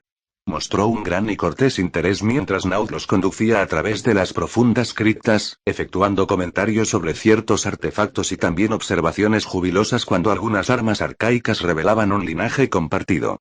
Intentan impresionarnos, murmuró Aximanda a sus hermanos. ¿Un museo de armas? Es como si nos dijeran que están tan avanzados y que han dejado tan atrás la guerra y que han podido jubilarla como si fuera una curiosidad. Se burlan de nosotros. Nadie se burla de mí, gruñó Abaddon. Entraban en aquellos momentos en una estancia donde, bajo la helada pantalla de luz azul, los artefactos eran mucho más extraños que los anteriores. Aquí guardamos las armas de los Kinebrachs, dijo Naud, con un acompañamiento meturge. A decir verdad, aquí conservamos ejemplos de las armas utilizadas por muchas de las especies alienígenas con las que nos hemos topado. Los Kinebrachs han renunciado solemnemente a llevar armas como señal de sumisión, excepto en aquellas circunstancias en las que les concedamos su uso en tiempo de guerra. La tecnología Kinebrach es sumamente avanzada, y muchas de sus armas están consideradas demasiado letales para dejarlas sin custodia.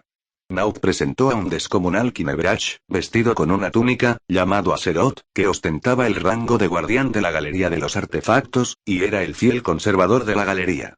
Azeroth hablaba el idioma de los humanos con un ceceo, y por primera vez los imperiales agradecieron el acompañamiento meturge. El Aria consiguió que las cadencias desconcertantes del parlamento de Azeroth quedaran clarísimas. La mayoría de las armas expuestas de los Kinebrachs no lo parecían en absoluto. Cajas, chucherías curiosas, anillos, aros. Era evidente que Naud esperaba que los imperiales hicieran preguntas sobre los artefactos y traicionaran sus apetitos belicistas, pero Horus y sus oficiales fingieron desinterés. En realidad, se sentían incómodos en la compañía del alienígena. Únicamente Sinderman mostró curiosidad. Muy pocas de las armas Kinebrachs parecían armas. Dagas largas y espadas de diseño exótico. Sin duda, comandante general, una espada no es más que una espada, expuso educadamente Sinderman. Estas dagas de aquí, por ejemplo. ¿Cómo pueden ser demasiado letales para dejarlas sin custodia? Son armas hechas a medida, respondió Naud. Hojas de metal consciente, fabricadas por los metalúrgicos de los Kinebrachs, una técnica totalmente prohibida ahora. Cuando se selecciona una de tales armas para utilizarla contra un blanco específico, se convierte en la némesis del objetivo, totalmente hostil a la persona o ser escogidos. ¿Cómo?, instó Sinderman. Naud sonrió. Los Kinebrachs nunca han sido capaces de explicárnoslo. Es un factor del proceso de forja que desafía la evaluación técnica. ¿Como una maldición?, apuntó Sinderman. El aria generada por los intérpretes meturge que los rodeaban desafinó ligeramente al interpretar la palabra. Ante la sorpresa de Sinderman, Naud respondió. Supongo que así es como podría describirlo, iterador. La visita siguió adelante. Sinderman se acercó a Loken y le susurró. Bromeaba, Garbiel. Sobre la maldición, quiero decir, pero él me tomó en serio. Disfrutan tratándonos como si fuéramos primos ingenuos, pero me pregunto si su superioridad no estará equivocada. ¿No se detecta tal vez un atisbo de superstición pagana? 3. Muerto. Iluminación. El lobo y la luna. Todos se pusieron en pie cuando el señor de la guerra entró en la habitación. Era una sala grande situada en el complejo habitacional donde los imperiales se reunían para sus reuniones informativas regulares. Ventanas enormes de cristal blindado ofrecían vistas a las terrazas escalonadas de la ciudad arbolada y al centelleante océano situado más allá. Horus aguardó en silencio mientras 6 oficiales y servidores de la compañía del maestre de las comunicaciones finalizaban su barrido rutinario en busca de material espía, y solo empezó a hablar una vez que estos activaron el mecanismo portátil de ocultación en la esquina de la habitación. Las distantes melodías del aria quedaron suprimidas inmediatamente. 2 semanas sin un acuerdo consistente, dijo Horus. Ni siquiera un plan mutuamente aceptable sobre cómo continuar. Nos contemplan con una mezcla de curiosidad y cautela, y guardan las distancias. ¿Algún comentario? Hemos agotado todas las posibilidades, señor, respondió Malogurst. Hasta el punto que me temo que estamos perdiendo el tiempo. No admitirán nada que no sea una voluntad de constituir lazos diplomáticos con vistas a intercambios comerciales y culturales. No hay forma de llevarlos hacia el tema de una alianza. O un acatamiento, comentó Abaddon en voz baja. Un intento de imponer nuestra voluntad aquí no haría más que confirmar sus peores opiniones sobre nosotros. No podemos obligarlos a un acatamiento, indicó Horus. Podemos, dijo Abaddon. Entonces lo que yo digo es que no debemos, replicó Horus. ¿Desde cuándo nos preocupamos por si herimos los sentimientos de la gente, señor?, inquirió Abaddon. Sean las que sean las diferencias, estos seres son humanos. Es su deber y su destino unirse a nosotros y permanecer a nuestro lado, para la gloria primordial de Terra. Si no quieren hacerlo, y dejó la frase en el aire. Horus frunció el entrecejo. ¿Alguien más? Parece indudable que los interexianos no tienen ningún deseo de unirse a nosotros en nuestra tarea, indicó Raldoron. No se comprometerán a ir a la guerra, ni tampoco comparten nuestros objetivos e ideales. Están satisfechos con perseguir su propio destino. Sanguinius no dijo nada, permitiendo que el señor de su capítulo ofreciera la opinión de la Legión de los Ángeles Sangrientos, aunque guardó su propia y considerable influencia solo para los oídos de Horus. A lo mejor temen que intentemos conquistarlos, sugirió Loken. Quizá tienen razón, dijo Abaddon. Sus costumbres están descarriadas. Demasiado descarriadas para que les demos acceso sin forzar cambios. No libraremos una guerra aquí, declaró Horus. No podemos permitírnoslo. No nos podemos permitir abrir un conflicto en este frente. No en este momento. No en la gran escala que sojuzgar a los interexianos exigiría. Si es que necesitan que los sojuzguen. Ezequiel tiene razón, dijo Erebus en voz baja. Los interexianos, por buenas razones, estoy seguro, han construido una sociedad que está demasiado reñida con el modelo de cultura humana que el emperador ha proclamado. A menos que muestren una voluntad de adaptarse, se les debe contemplar necesariamente como enemigos de nuestra causa. A lo mejor el modelo del emperador es demasiado estricto, dijo el señor de la guerra con rotundidad. Se produjo un silencio. Varios de los presentes intercambiaron miradas de soslayo con silenciosa inquietud. Por favor, exclamó Sanguinius, rompiendo el silencio. ¿Qué son esas expresiones que veo? ¿Realmente abrigáis la idea de que nuestro señor de la guerra tiene intención de desafiar al emperador? ¿A su padre? Lanzó una sonora carcajada ante la simple idea, y obligó a varias sonrisas a aflorar. Abadón no sonreía. El emperador, amado por todos, nos concedió autoridad para llevar a cabo sus órdenes y hacer que el espacio conocido fuera seguro para los asentamientos humanos. Sus edictos son inequívocos. No debemos tolerar al alienígena, ni al psíquico incontrolado, hemos de salvaguardarnos contra la oscuridad de la disformidad y unificar los focos desplazados de la humanidad. Esa es nuestra tarea. Cualquier otra cosa es un sacrilegio contra sus deseos. Y uno de sus deseos, dijo Horus, fue que yo fuera señor de la guerra, su único regente, y me esforzara por convertir en realidad sus sueños. La cruzada nació de la era de los conflictos, Ezequiel. Nació de la guerra. Nuestro enfoque despiadado de la conquista y la limpieza se formuló en un momento en que cada forma alienígena que encontrábamos se oponía profundamente a nosotros. La guerra era la única respuesta. No existía espacio para la sutileza. Pero han transcurrido 2 siglos y nos enfrentamos a problemas diferentes. El grueso de la guerra ha finalizado. Es por eso que el emperador regresó a Terra y nos dejó para que termináramos el trabajo. Ezequiel, es evidente que los interexianos no son monstruos, ni adversarios enconados. Creo que si el emperador estuviera aquí hoy, abrazaría de inmediato la necesidad de adaptarse. No querría que destruyéramos de un modo caprichoso aquello que no tiene por qué ser destruido. Es precisamente para efectuar tales elecciones que ha depositado su confianza en mí. Paseó la mirada por todos ellos. Confía en mí para que tome las decisiones que él tomaría. Confía en que no cometa errores. Se me debe permitir la libertad de interpretar la política a seguir en su nombre. No dejaré que se me obligue a actuar con violencia simplemente para satisfacer una expectativa servil. Una tarde helada había cubierto las gradas de la ciudad, y bajo capas de follaje agitadas por la brisa del océano, las calzadas y aceras estaban iluminadas con farolas de un blanco gélido. Los deberes de Loken para aquella parte de la noche eran como escolta del perímetro.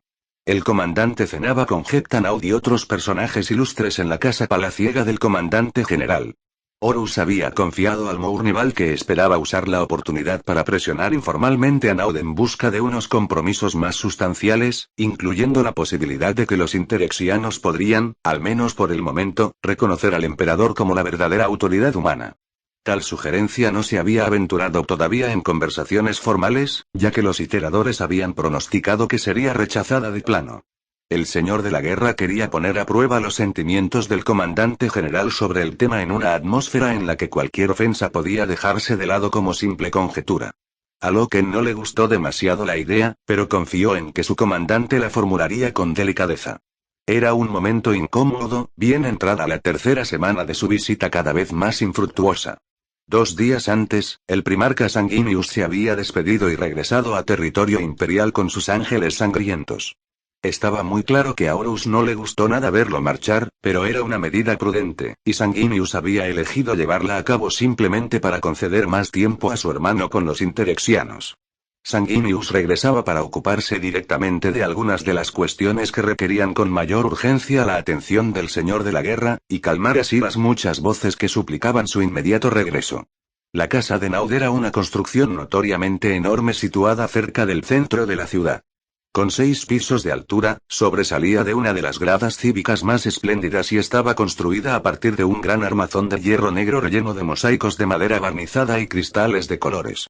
Los interexianos no permitían que extranjeros armados se movieran por su ciudad, pero se autorizó un pequeño destacamento para un personaje tan augusto como el señor de la guerra. La mayor parte del considerable contingente imperial estaba aislado en el complejo habitacional del Extranus hasta la mañana siguiente. Torgadón y 10 hombres de su compañía seleccionados cuidadosamente se encontraban en el interior del comedor, actuando como guardia de proximidad, en tanto que Loken, con 10 de sus hombres, deambulaban por los alrededores de la casa. Loken había elegido la 6ª escuadra de la 10ª compañía, la escuadra táctica Walkure, para que montaran guardia con él. Mediante su veterano jefe, el hermano sargento Carus, había desplegado a los hombres alrededor de las zonas de acceso a la sala y concebido un sencillo ciclo de patrulla. La casa estaba tranquila, y también la ciudad. Se escuchaba el sonido de la suave brisa procedente del océano, el siseo de la exuberante vegetación, el chapoteo y campanilleo de las fuentes decorativas, y el murmullo del área en un segundo plano. Loken paseó de estancia en estancia, de sombra a luz. La mayor parte de los espacios públicos de la casa estaban iluminados mediante fuentes de luz situadas dentro de las paredes, de modo que formaban matrices de sombra y color en el interior, proyectadas por los paneles de soberbia madera y el precioso cristal coloreado insertado en las paredes. De vez en cuando se topaba con uno de los Walkure que realizaba un circuito de patrulla, e intercambiaban un saludo con la cabeza y unas pocas palabras en voz baja. Con menos frecuencia, veía sirvientes apresurados que entraban y salían del comedor llevando platos, o se cruzaba en el camino de los propios centinelas de Naud, en su mayoría glebes con armadura, que no decían nada pero lo saludaban como respuesta a su saludo. La casa de Naud contenía toda una colección de tesoros artísticos, algunos desconcertantemente fuera de la capacidad de comprensión de Loken. Las obras de arte estaban expuestas con elegancia en nichos iluminados y sobre pedestales que disponían de su propia pantalla de protección. Algunas cosas las comprendía.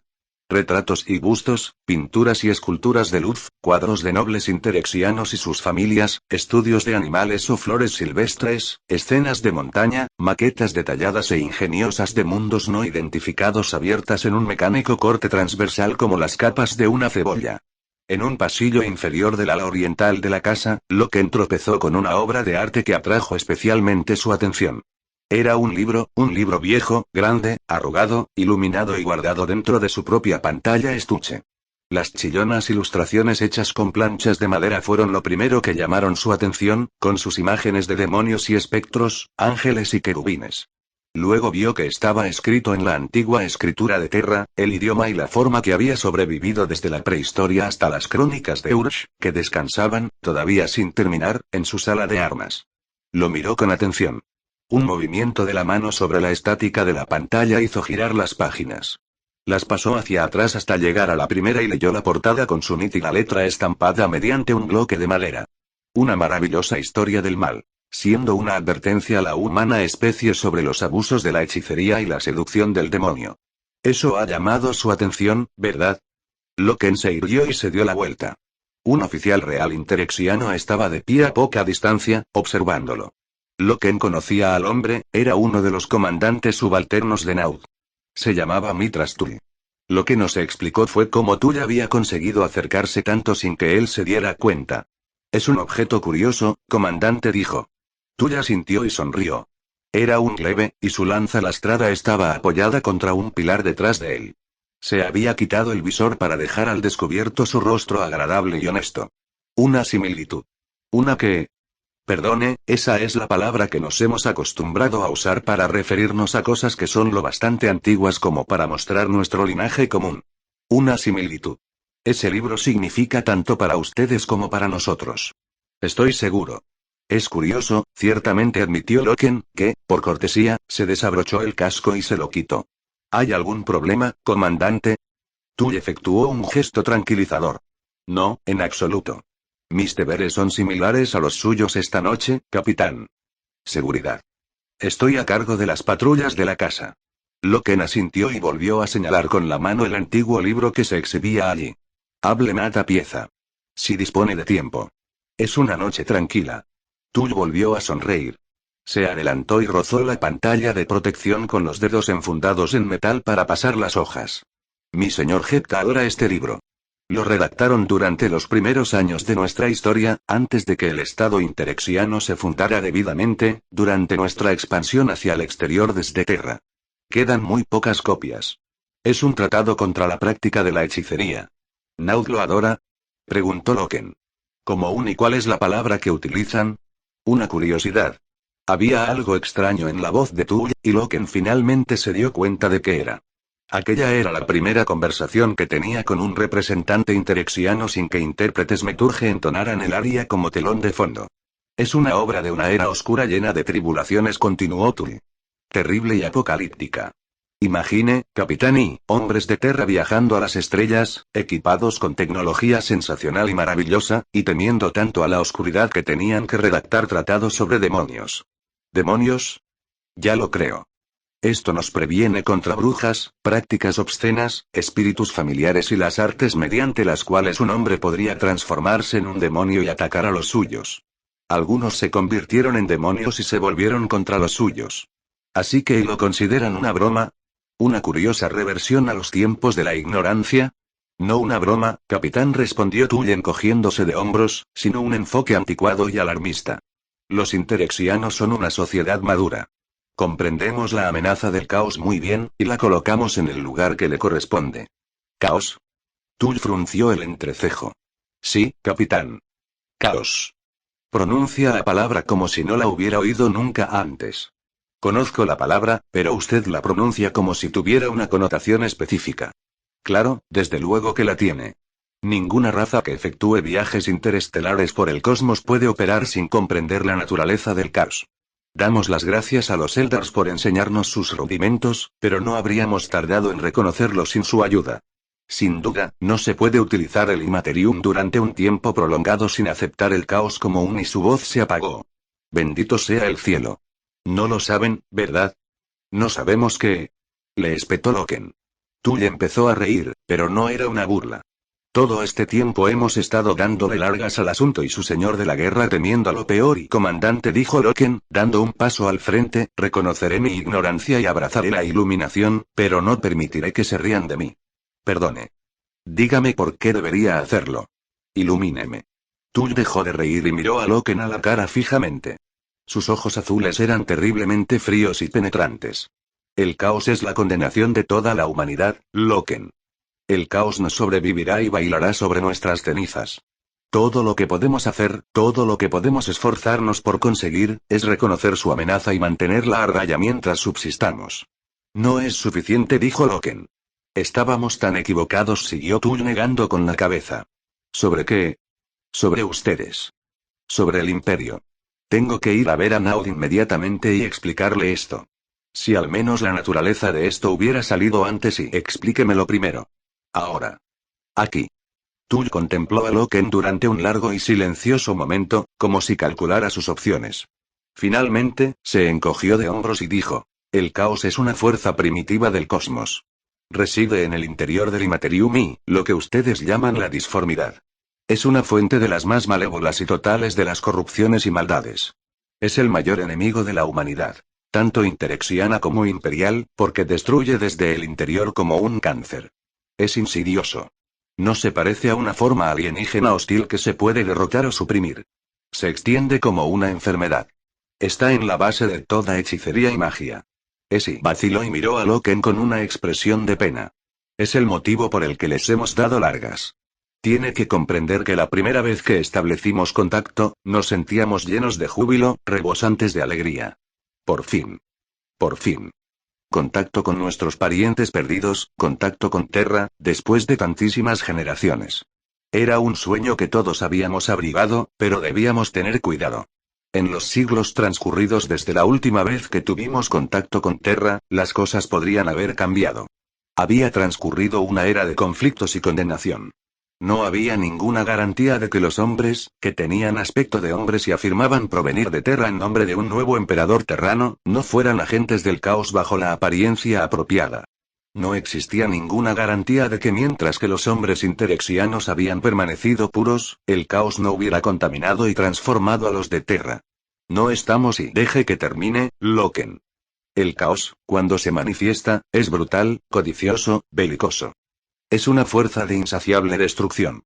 Eso es lo que nos han enseñado los Eldars y los Kinebrats, y por lo tanto los hombres puros interexianos han estado siempre preparados para frenar al caos en cualquier parte donde alce su rostro belicoso.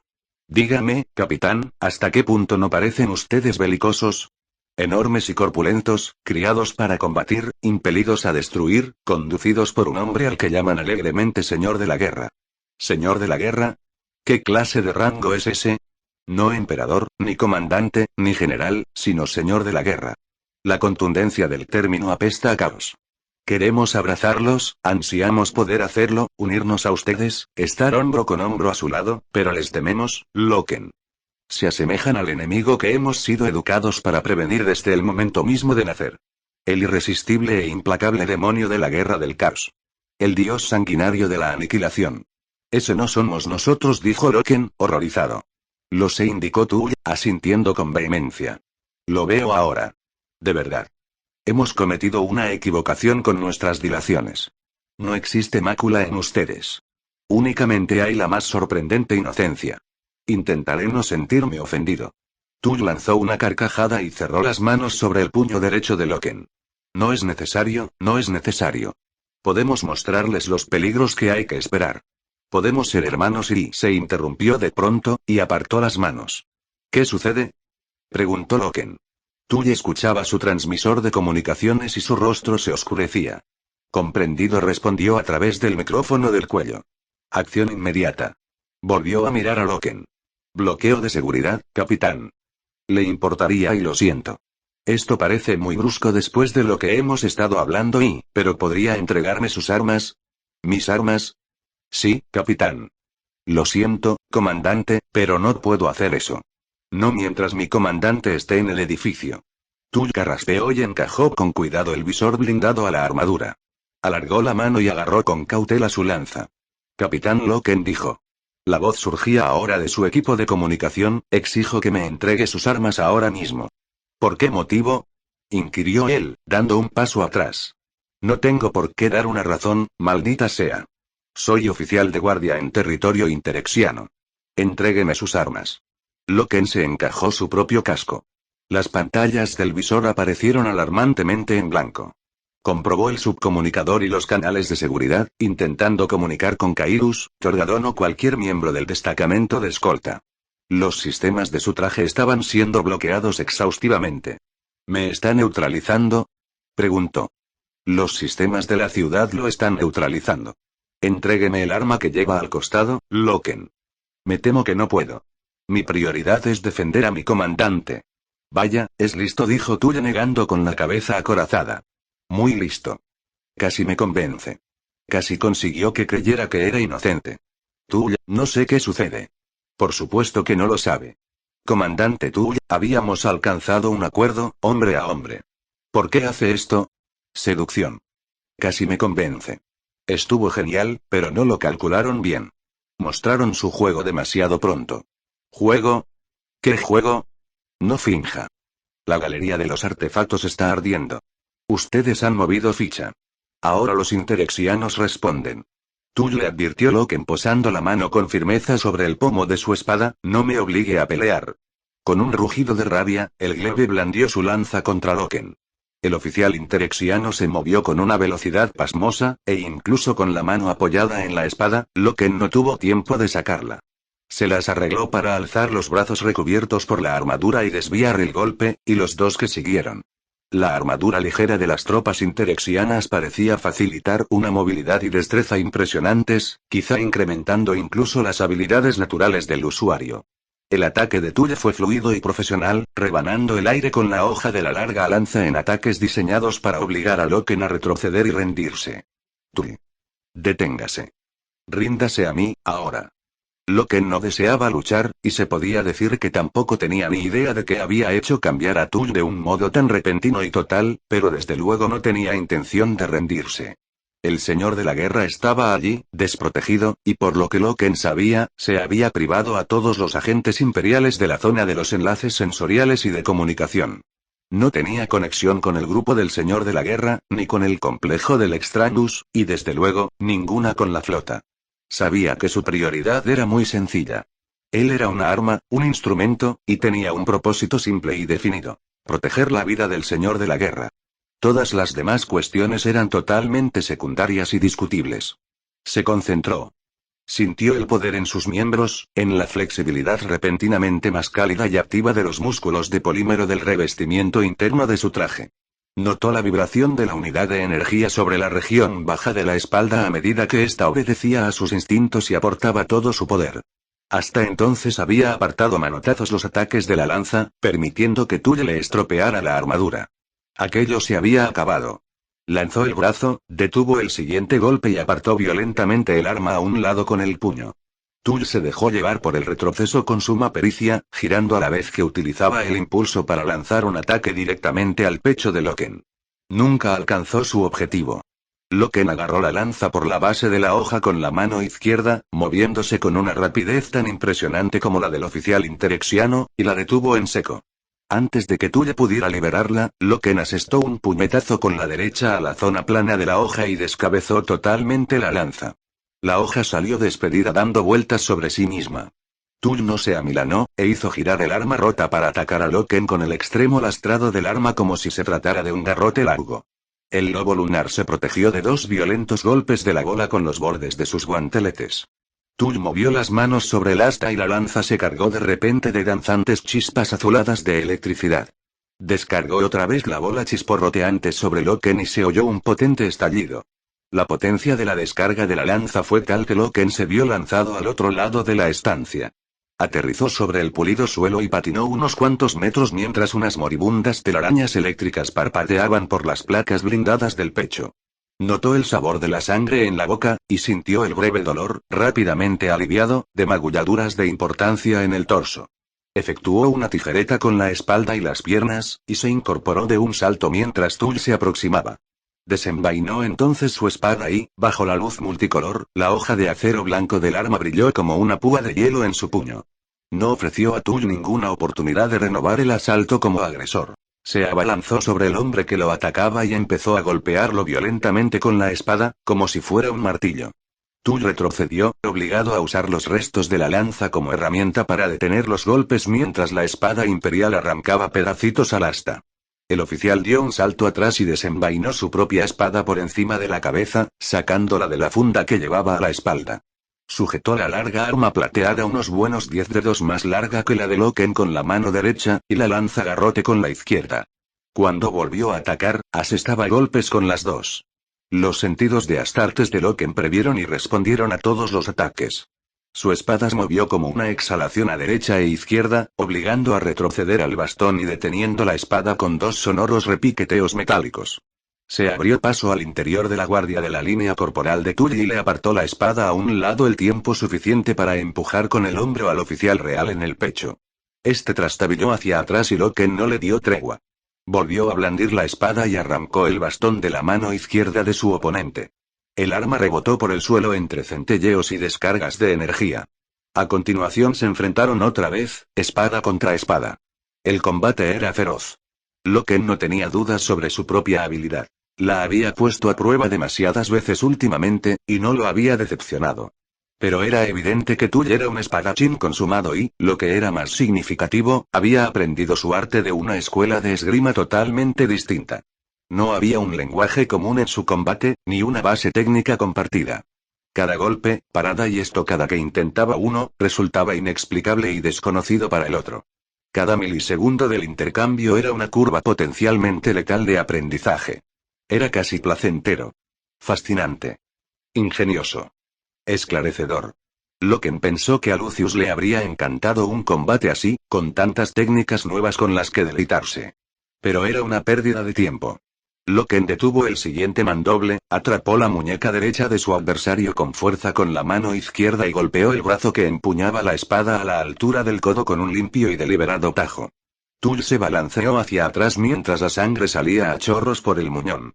Loken arrojó la espada y el miembro seccionado a un lado, y agarró a Tull por el rostro, a punto de efectuar su golpe de gracia, el veloz movimiento de decapitación descendente y ascendente, pero cambió de idea y en vez de ello golpeó la cabeza del otro con la espada, usando la hoja plana. Tull salió despedido por los aires. Su cuerpo dio torpes volteretas laterales por el suelo y fue a detenerse contra la base de uno de los pedestales de exhibición. La sangre goteó por el pedestal formando un charco. Aquí Loken, Loken, Loken. Aulló este por su transmisor. No recibió otra cosa que silencio y estática. Pasando la espada a la mano izquierda, sacó el volter y corrió al frente. Apenas había dado 3 pasos cuando los dos sagitares entraron de un salto en la estancia. Lo vieron, y sus arcos se tensaron al instante para disparar. Loken lanzó un disparo a la pared situada detrás de ellos y los hizo estremecerse. «Soltad los arcos», ordenó a través de los altavoces del casco. El volter que empuñaba les dejó bien claro que no debían discutir la orden. Ambos dejaron caer a un lado los arcos y saetas con un repiqueteo metálico. Loken señaló a Tull con la cabeza sin dejar de apuntarlos con el arma. «No deseo verlo morir», dijo. «Vendad su brazo rápidamente antes de que se desangre». Titubearon y luego corrieron junto al herido. Cuando volvieron a alzar los ojos, Loken había desaparecido.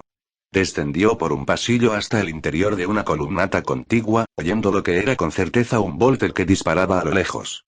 Otro sagitar apareció por delante y disparó lo que parecía un láser contra él. El disparo pasó muy desviado junto a su hombro izquierdo. Loken apuntó su volter y tumbó al guerrero de espaldas. Otros 2 soldados interexianos hicieron su aparición, otro sagitar y un glebe. Loken, corriendo todavía, les disparó antes de que pudieran reaccionar. La potencia de sus disparos, los 2 dirigidos al torso, arrojó a los 2 soldados de espaldas contra la pared, desde donde resbalaron hasta el suelo. La armadura de los guerreros interexianos era muy resistente, y sus proyectiles no habían atravesado el blindaje del pecho de ninguno de los 2 hombres, aunque la violenta fuerza del impacto los había dejado fuera de combate, y probablemente había hecho papilla sus tripas. Oyó pasos y se volvió. Era Kairus y uno de sus hombres, Oltrench. Ambos empuñaban armas. «¿Qué demonios sucede, capitán?», chilló Kairus. «Venid conmigo», ordenó Loken. «¿Dónde está el resto del destacamento?». «No tengo ni la más mínima idea», se quejó Kairus. «El comunicador no funciona». «Nos están neutralizando», añadió Oltrench. «La prioridad es el señor de la guerra», les aseguró Loken. «Seguidme», y se produjeron más destellos, como si fuera fuego láser. Proyectiles que se movían con tanta rapidez que no eran más que líneas de luz, descendieron como una exhalación por la columnata, tan deprisa que Loken no pudo seguirlas con la mirada. Oltrench cayó de rodillas con un fuerte estruendo metálico, atravesado por 2 flechas sin plumas que habían penetrado limpiamente a través de su blindaje modelo cuarto. Penetrado limpiamente. Loken recordaba todavía la expresión divertida de Torgadón y la aseveración de Aximand. Probablemente son ceremoniales. Oltrench cayó de bruces. Estaba muerto, y no había tiempo ni ningún apotecario que convirtiera su muerte en algo provechoso. Más saetas pasaron junto a ellos como una exhalación. Loken sintió un impacto. Kairus se tambaleó cuando el dardo de un sagitar perforó totalmente su torso y se incrustó en la pared detrás del guerrero. Kairus. «Siga adelante, capitán», respondió él, arrastrando las palabras debido al dolor. «Un disparo demasiado limpio. Curaré». Kairus se puso en pie y abrió fuego con su volter de asalto disparando en automático. Roció la columnata situada frente a ellos, y Loken vio que 3 sagitares caían hechos un ovillo y explotaban bajo la atronadora descarga del arma. Su coraza se rompía, ahora. Después de 6 o 7 impactos consecutivos de proyectiles perforadores explosivos, sus armaduras cedían. ¿Hasta qué punto los hemos subestimado?, pensó Loken, y siguió adelante, con Kairus cojeando tras él. El herido ya había dejado de sangrar. Su cuerpo genéticamente mejorado había autocicatrizado las heridas de entrada y salida, y lo que fuera que el dardo sagitar había ensartado entre aquellos 2 puntos, sin duda las mejoras incorporadas a la anatomía Astartes lo compensaban ya. Juntos, se abrieron paso violentamente hasta el interior del comedor principal. La habitación era un caos. Torgadón y el resto de su destacamento cubrían al señor de la guerra mientras lo llevaban en dirección a la salida sur. No se veía ni rastro de Naud, pero los soldados interexianos disparaban al grupo de Torgadón desde una entrada en el otro extremo de la sala. El fuego de volter iluminaba el aire. Varios cuerpos, incluido el de un lobo lunar, yacían retorcidos entre las sillas y las mesas de banquete volcadas. Loken y Kairus dirigieron su fuego hacia la lejana entrada. «Tarik. Me alegro de verte, Garby». «¿Qué diablos es esto?». «Un error», rugió Horus, su voz quebrándose de desesperación. «Esto es una equivocación. Una equivocación». Brillantes haces de luz azotaron la pared situada junto a ellos. Dardos sagitares hendieron el aire cargado de humo. Uno de los hombres de Torgadón se dobló hacia adelante con el casco atravesado por un dardo. Equivocación o no, tenemos que salir de aquí. Ahora. Aulló Loken. Zaquías. Kiklos. Regold. Gritó Torgadón sin dejar de disparar. Uníos al capitán Loken y sacadnos de aquí. Conmigo. Gritó Loken. No. Rugió el señor de la guerra. No de este modo. No podemos ir fuera. Gritó a voz en cuello Loken a su comandante. El combate para conseguir escapar de la casa de Naud duró 10 minutos cargados de furia. Loken y Kairus cerraron la retaguardia con los hermanos que Torgadón les había asignado, mientras el mismo Torgadón transportaba al señor de la guerra al exterior a través de los muelles de carga del sótano. 2 veces insistió Horus en regresar, pues no quería dejar a nadie, en especial a Loken, atrás, pero, de algún modo, usando palabras que Torgadón jamás dijo a Loken, el guerrero consiguió convencerlo de no hacerlo. Cuando por fin salieron a la calle, el resto de la guardia exterior de Loken se había agrupado ya junto a ellos, ampliando el muro de protección alrededor del señor de la guerra, todos excepto Jaeldon, cuya suerte no conocieron jamás. La retaguardia era un combate salvaje. Retrocediendo metro a metro por el vestíbulo de salida y el muelle de carga, el grupo de Loken se encontró bajo un fuego intenso, la mayor parte de él formado por dardos disparados por los sagitares, pero también con algunos rayos de energía procedentes de armamento pesado. Campanas y sirenas resonaban por todas partes. Zaquías cayó en el muelle de carga, con la cabeza arrancada por un rayo destructor de un blanco azulado que chamuscó las paredes. Kiklos, con el cuerpo convertido en un alfiletero de dardos, cayó a las puertas del vestíbulo de salida. Boca abajo, sangrando profusamente, intentó volver a disparar, pero otros 2 dardos le atravesaron el cráneo y lo clavaron a la puerta. Kairus fue herido por otro dardo en el muslo izquierdo mientras cubría a Loken. A Regold lo derribó una flecha que le perforó la abertura ocular derecha, y en cuanto se incorporó, otra le atravesó el cuello y acabó con él. Disparando desde detrás de él, Loken sacó a Kairus a rastros a través de la zona del muelle hasta la calle. La noche cubría la ciudad en el exterior, y el oscuro dosel de hojas siseaba bajo la brisa sobre sus cabezas. Las farolas centelleaban. A lo lejos, un resplandor rojizo iluminaba las nubes, brotando hacia lo alto desde un edificio situado en las profundidades más remotas de la ciudad escalonada. Las sirenas ululaban a su alrededor. Estoy bien, dijo Kairus, a pesar de que era evidente que tenía problemas para mantenerse en pie. Esa estuvo cerca, capitán. Alzó la mano y arrancó una asta sagitar que estaba clavada en la placa del hombro derecho de Loken. Era el golpe que había notado en la columnata. No lo bastante cerca, hermano, respondió Loken. Vamos, si es que vais a venir. Gritó Torgadón, acercándose a ellos al tiempo que lanzaba una rociada de fuego de Volter muelle abajo. Esto es un desastre, dijo Loken. Como si no me hubiera dado cuenta, escupió Torgadón, a la vez que desenganchaba una carga explosiva del cinturón y la arrojaba al pasillo del desembarcadero. La explosión lanzó un remolino de humo y cascotes en su dirección. Hemos de poner a salvo al señor de la guerra, indicó Torgadón. Alexstralus. Hemos de, empezó Loken, asintiendo. No dijo una voz. Volvieron la mirada. Horus estaba de pie junto a ellos. El muelle que ardía iluminaba lateralmente su rostro y sus ojos tenían una expresión feroz. Aquella noche se había vestido para una cena, no para combatir, así que llevaba una túnica y una piel de lobo. Pero quedaba bien claro por su actitud que se moría de ganas por tener una armadura y una buena espada. Con todo respeto, señor, dijo Torgadón. Somos la escolta designada. Está bajo nuestra responsabilidad. No, repitió Horus. Protegedme, por supuesto, pero no me iré en silencio. Esta noche se ha cometido un error terrible. Todo aquello por lo que hemos trabajado se ha ido a pique. Y por lo tanto, debemos sacarlo con vida, dijo Torgadón. Tarik tiene razón, señor, añadió Loken. Esta no es una situación que... Es suficiente, hijo, respondió Horus, y alzó los ojos hacia las ramas negras que suspiraban sobre sus cabezas. ¿Qué ha ido mal? Naut se sintió de pronto tan ofendido. Dijo que habíamos infringido la ley. Hablé con un hombre, dijo Loken. Justo cuando las cosas se estropearon. Me hablaba del caos. ¿Qué?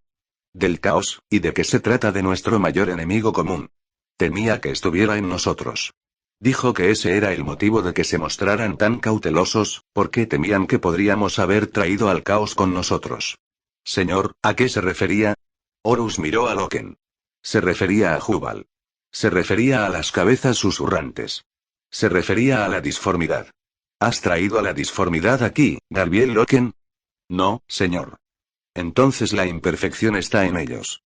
La gran imperfección que el emperador en persona, amado por todos, me dijo que vigilara ante todo. Dioses, deseaba que este lugar estuviera libre de ella. Que estuviera puro. Que fueran primos que pudiéramos abrazar contra nuestros pechos. Ahora conocemos la verdad. Loken negó con la cabeza. Señor, no. No creo que fuera eso a lo que se refería. Creo que estas gentes desprecian el caos y la disformidad y, tanto como nosotros. Creo que solo temen que esté en nosotros, y esta noche, algo ha demostrado que su temor era justificado. ¿Cómo qué? Inquirió Torgadón con brusquedad. Tull dijo que la galería de los artefactos estaba en llamas. Esto es de lo que nos acusaron, indicó Horus, asintiendo. Robo. Engaño. Asesinato.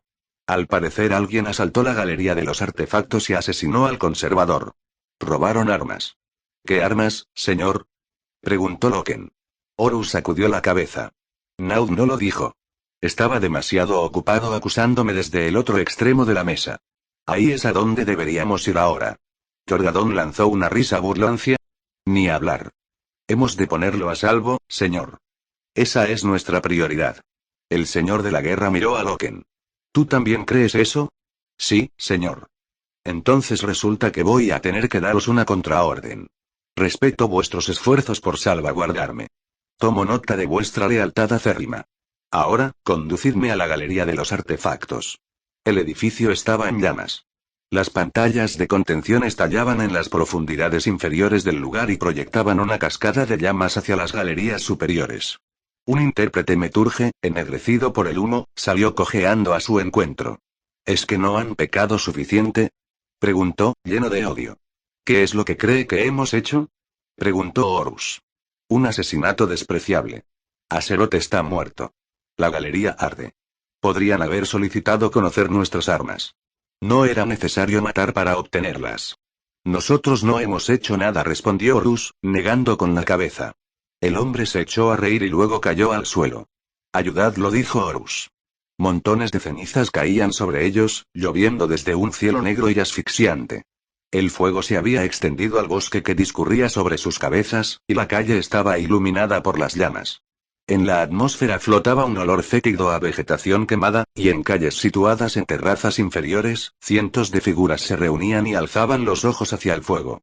Un pánico y horror enormes se extendían por Xenovia Principis. Nos temían desde el principio, dijo el señor de la guerra. Sospechaban de nosotros, y ahora esto. Creerán que no se equivocaban al hacerlo.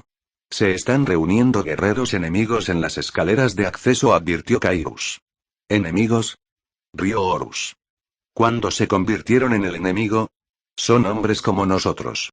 Elevó una mirada iracunda al cielo nocturno, echó la cabeza hacia atrás y profirió un juramento dirigido a las estrellas. Luego, su voz descendió hasta convertirse en un susurro, aunque Loken estaba lo bastante cerca para poder oír sus palabras. ¿Por qué me has puesto esta prueba, padre? ¿Por qué me has abandonado? ¿Por qué? Es demasiado cruel. Demasiado cruel. ¿Por qué me has dejado para que haga esto yo solo? Las formaciones interexianas se aproximaban. Loken escuchó cascos repiqueteando sobre las losas, y vio las figuras de los sagitares montados recortadas contra las llamas. Dardos, igual que lágrimas brillantes, empezaron a llover a través de la noche, clavándose en el suelo y las paredes cercanas. Mi señor, no más demoras, instó Torgadón. También se concentraban los glebes, y sus lanzas en movimiento eran como tallos negros recortándose en el resplandor anaranjado. Las chispas volaban como oraciones perdidas hacia el cielo. Deténeos. Rugió Horus a los soldados que avanzaban. En nombre del emperador de la humanidad. Exijo hablar con Naud. Id a buscarlo ahora. La única respuesta fue otra oleada de saetas. El lobo lunar situado junto a Torgadón cayó muerto, y otro se tambaleó hacia atrás, herido. Una flecha se incrustó en el brazo izquierdo del señor de la guerra, quien, sin un gesto de dolor, se la arrancó, y contempló cómo la sangre salpicaba las losas a sus pies. Fue hacia el Astartes caído, se inclinó y recogió el volter y la espada del soldado. Fue su equivocación, dijo a Loken y a Torgadón. Su maldita equivocación. No nuestra. Si van a temernos, entonces vamos a darles buenos motivos para ello. Alzó la espada que empuñaba. Por el emperador. Aulló en tónico. Iluminémoslos. Lupercal. Lupercal. Respondió el puñado de guerreros que lo rodeaba. Cayeron directamente sobre los sagitares que cargaban, proyectando haces de luz cegadora en la estrecha calle con los disparos de sus volters. Los córceles robots se hicieron añicos y se desplomaron, con los hombres desprendiéndose de ellos con los brazos extendidos. Horus avanzaba ya a su encuentro, lanzando mandobles con la espada contra los flancos de acero y los pechos cubiertos de corazas. Su primer golpe lanzó a un hombre caballo por los aires, los cascos pateando, que fue a estrellarse de espaldas contra las filas situadas detrás de él. Lupercal. Aulló Loken, corriendo a colocarse al lado derecho del señor de la guerra y balanceando la espada con las dos manos. Torgadón cubrió el lado izquierdo, eliminando a un trío de glebes. Luego utilizó una lanza arrebatada a uno de ellos para golpear al grupo que apareció a continuación. Los soldados interexianos, algunos chillando, se vieron obligados a retroceder escaleras abajo o cayeron por encima de la barandilla de piedra de la calle y fueron a parar a la terraza situada debajo. De todas las batallas que Loken había librado junto a su comandante, aquella fue la más feroz, la más triste, la más despiadada. Mostrando los dientes bajo la luz de las llamas, blandiendo la espada contra el enemigo en todas direcciones, Horus parecía más noble de lo que Loken lo había visto jamás. Recordaría aquel momento años después, cuando el destino efectuó su cruel jugarreta y el sentido común se invirtió. Recordaría a Horus, señor de la guerra, en aquella calle estrecha iluminada por las llamas, defendiendo el honor y el valor inflexible del imperio de la humanidad. Tendrían que haberse pintado frescos, escrito poemas, compuesto sinfonías, para celebrar aquel instante en que Horus realizó su declaración más absoluta de devoción al trono. Y a su padre. No habría nada de eso. El odioso futuro engulló tales posibilidades, engulló también el recuerdo, hasta que el hecho mismo de aquella nobleza se convirtió en algo imposible de creer. Los guerreros enemigos, y eran guerreros enemigos en aquellos momentos, taponaron la calle, empujando al señor de la guerra y a los pocos escoltas que quedaban a formar un círculo cerrado. Una última resistencia. Curiosamente era como lo había imaginado, aquella noche en el jardín, al efectuar su juramento. Una espléndida y postrera resistencia contra un enemigo desconocido, combatiendo al lado de Horus. Estaba cubierto de sangre, la armadura con agujeros y abolladuras en un centenar de lugares. No vaciló. A través del humo que flotaba en lo alto, Loken vislumbró una luna pequeña que brillaba en la esquina de aquel firmamento extraño. De un modo muy apropiado, se reflejaba en el espejo reluciente del océano en medio de la bahía. Lupercal. Gritó Loken. 4 últimos disparos. Los hijos de Horus. Anatam. ¿Qué fue lo que se llevaron? Preguntó Mersadie Oliton. Un Anatam, según afirman. ¿Un arma? Nosotros no la cogimos, dijo Loken, despojándose del resto de su abollada armadura. No nos llevamos nada. La matanza fue por nada. La joven se encogió de hombros y a continuación sacó un fajo de papeles de su vestido. Eran las últimas creaciones de Carcassi, y ella había ido a la sala de armas con el pretexto de entregarlas. En realidad, tenía la esperanza de averiguar qué había sucedido en Shenovia. ¿Me lo contará? Preguntó. Loken alzó los ojos. Había sangre seca en su rostro y manos. Sí, contestó. La batalla de Shenovia Principis duró hasta el amanecer, y sumió en ella a gran parte de la ciudad. A la primera señal de disturbios, incapaz de establecer contacto ni con el señor de la guerra ni con la flota, Abaddon y Aximand habían movilizado a las dos compañías de lobos lunares acuarteladas en el Extranus. En las calles que rodeaban la zona del complejo, los interexianos tuvieron su primera experiencia del poder de los astartes imperiales. En los años venideros tendrían muchas más. Abaddon estaba colérico, tanto, que Aximand tuvo que refrenarlo en varias ocasiones. Las unidades de Aximand fueron las primeras que llegaron hasta el asediado señor de la guerra en la terraza superior situada cerca de la galería de los artefactos, y se abrieron paso hasta él a través de la flor innata del ejército de Naud. Las fuerzas de Abaddon atacaron varias de las estaciones de control de la ciudad y restablecieron las comunicaciones. La flota se acercaba ya, en respuesta a la aparente amenaza sobre la persona del señor de la guerra y los destacamentos imperiales en tierra. Mientras las naves interexianas se aproximaban para atacar, se iniciaron los desembarcos de las tropas de asalto conducidas por Serira y Targost. Una vez restablecidas las comunicaciones, se coordinó la extracción total, sacando a todo el personal imperial del Extranus, y también de las zonas de combate en las calles. Horus envió un último comunicado a los interexianos. No esperaba respuesta y no recibió ninguna. Se había derramado demasiada sangre y la destrucción provocada era demasiado grande para que las relaciones se suavizaran mediante la diplomacia. Sin embargo, Horus expresó su amargo pesar ante el giro de los acontecimientos, y desmintió categóricamente una y otra vez que el Imperio hubiera cometido ninguno de los crímenes de los que se le acusaba. Cuando las naves de la expedición regresaron al espacio imperial, algunas semanas más tarde, el Señor de la Guerra proclamó un decreto. Dijo al Mournival que, tras reflexionar, había reconsiderado la importancia de definir su papel y la relación de la 16 Legión con ese papel. En adelante, a los lobos lunares se los conocería como la Legión de los Hijos de Horus. La noticia fue bien recibida. En los silenciosos rincones de los archivos de la nave insignia, uno de sus iteradores se lo contó a Kirill Sinderman, y este aprobó la decisión antes de devolver su atención a unos libros que era la primera persona que los leía en 1000 años.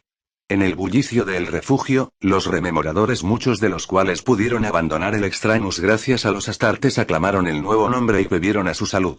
Ignace Carcassi dedicó un trago al honor de la Legión y al capitán Loken en particular, y luego tomó otro solo para asegurarse. En su habitación, Euprati Keller se arrodilló ante su santuario secreto y dio las gracias a su Dios, el emperador de la humanidad, siguiendo los sencillos términos del Lectio Divinitatus, alabándolo por darles hombres fuertes y honorables para protegerlos. Hijos de Horus, todos. El aire zumbaba por los oxidados conductos y salidas de humos. La oscuridad se acumulaba en las criptas del vientre del espíritu vengativo, en las entinas donde apenas entraban ni los marineros ni los protoservidores de categoría más ínfima. Solamente las alimañas vivían allí, piojos y ratas, que mantenían una existencia asquerosa royendo las entrañas corroídas de la vieja nave. A la luz de una única vela, el hombre sostenía una extraña espada en alto y contemplaba cómo el resplandor centelleaba en el filo. La hoja era ondulada en los bordes, gris como pedernal pulido, y reflejaba la luz con un destello que recordaba al diamante. Un objeto magnífico. Un objeto hermoso. Un objeto que podía cambiar el cosmos. Percibía cómo respiraba en su interior la promesa que contenía. La promesa y la maldición. Poco a poco, Erebus bajó el Anatam, lo colocó en su cofre y cerró la tapa. ¿Y eso es todo? Lo intentamos, dijo Loken. Intentamos establecer un vínculo con ellos. Fue un intento valiente, noble. La guerra habría sido más fácil. Pero fracasó. Sí, añadió. Loken había cogido el polvo de pulir y un paño y trabajaba en los arañazos y muescas del peto de su armadura, a pesar de saber perfectamente que las marcas eran demasiado profundas en esta ocasión y que tendría que llamar a los armeros. ¿De modo que fue una tragedia? Preguntó ella. Sí, dijo él, pero no fue culpa nuestra. Jamás y jamás me había sentido tan seguro. ¿De qué? Horus, como señor de la guerra. Como representante del emperador. Jamás lo puse en duda. Pero al verlo allí, al ver lo que intentaba hacer, jamás estuve tan seguro de que el emperador efectuó la elección correcta. ¿Qué sucederá ahora? ¿Con los interexianos? Imagino que se harán intentos de obtener la paz. La prioridad será baja, ya que esas gentes son algo marginal y no muestran ninguna inclinación a involucrarse en nuestros asuntos. Si la paz fracasa, con el tiempo se preparará una expedición militar. ¿Y en cuanto a nosotros? ¿Se le permite decirme cuáles son las órdenes de la expedición? Loken sonrió y se encogió de hombros. Hemos de encontrarnos con la 203 flota dentro de un mes, en Sardis, antes de iniciar una campaña de acatamiento en el sistema Caíades, pero por el camino efectuaremos un breve rodeo. Tenemos que resolver una pequeña disputa. Una vieja cuenta, si lo prefiere. El primer capellán Erebus ha pedido al señor de la guerra que interceda. Llegaremos allí y nos marcharemos en una semana aproximadamente. ¿Interceder dónde? Preguntó ella. En una luna pequeña, respondió Loken. En el sistema Gavin.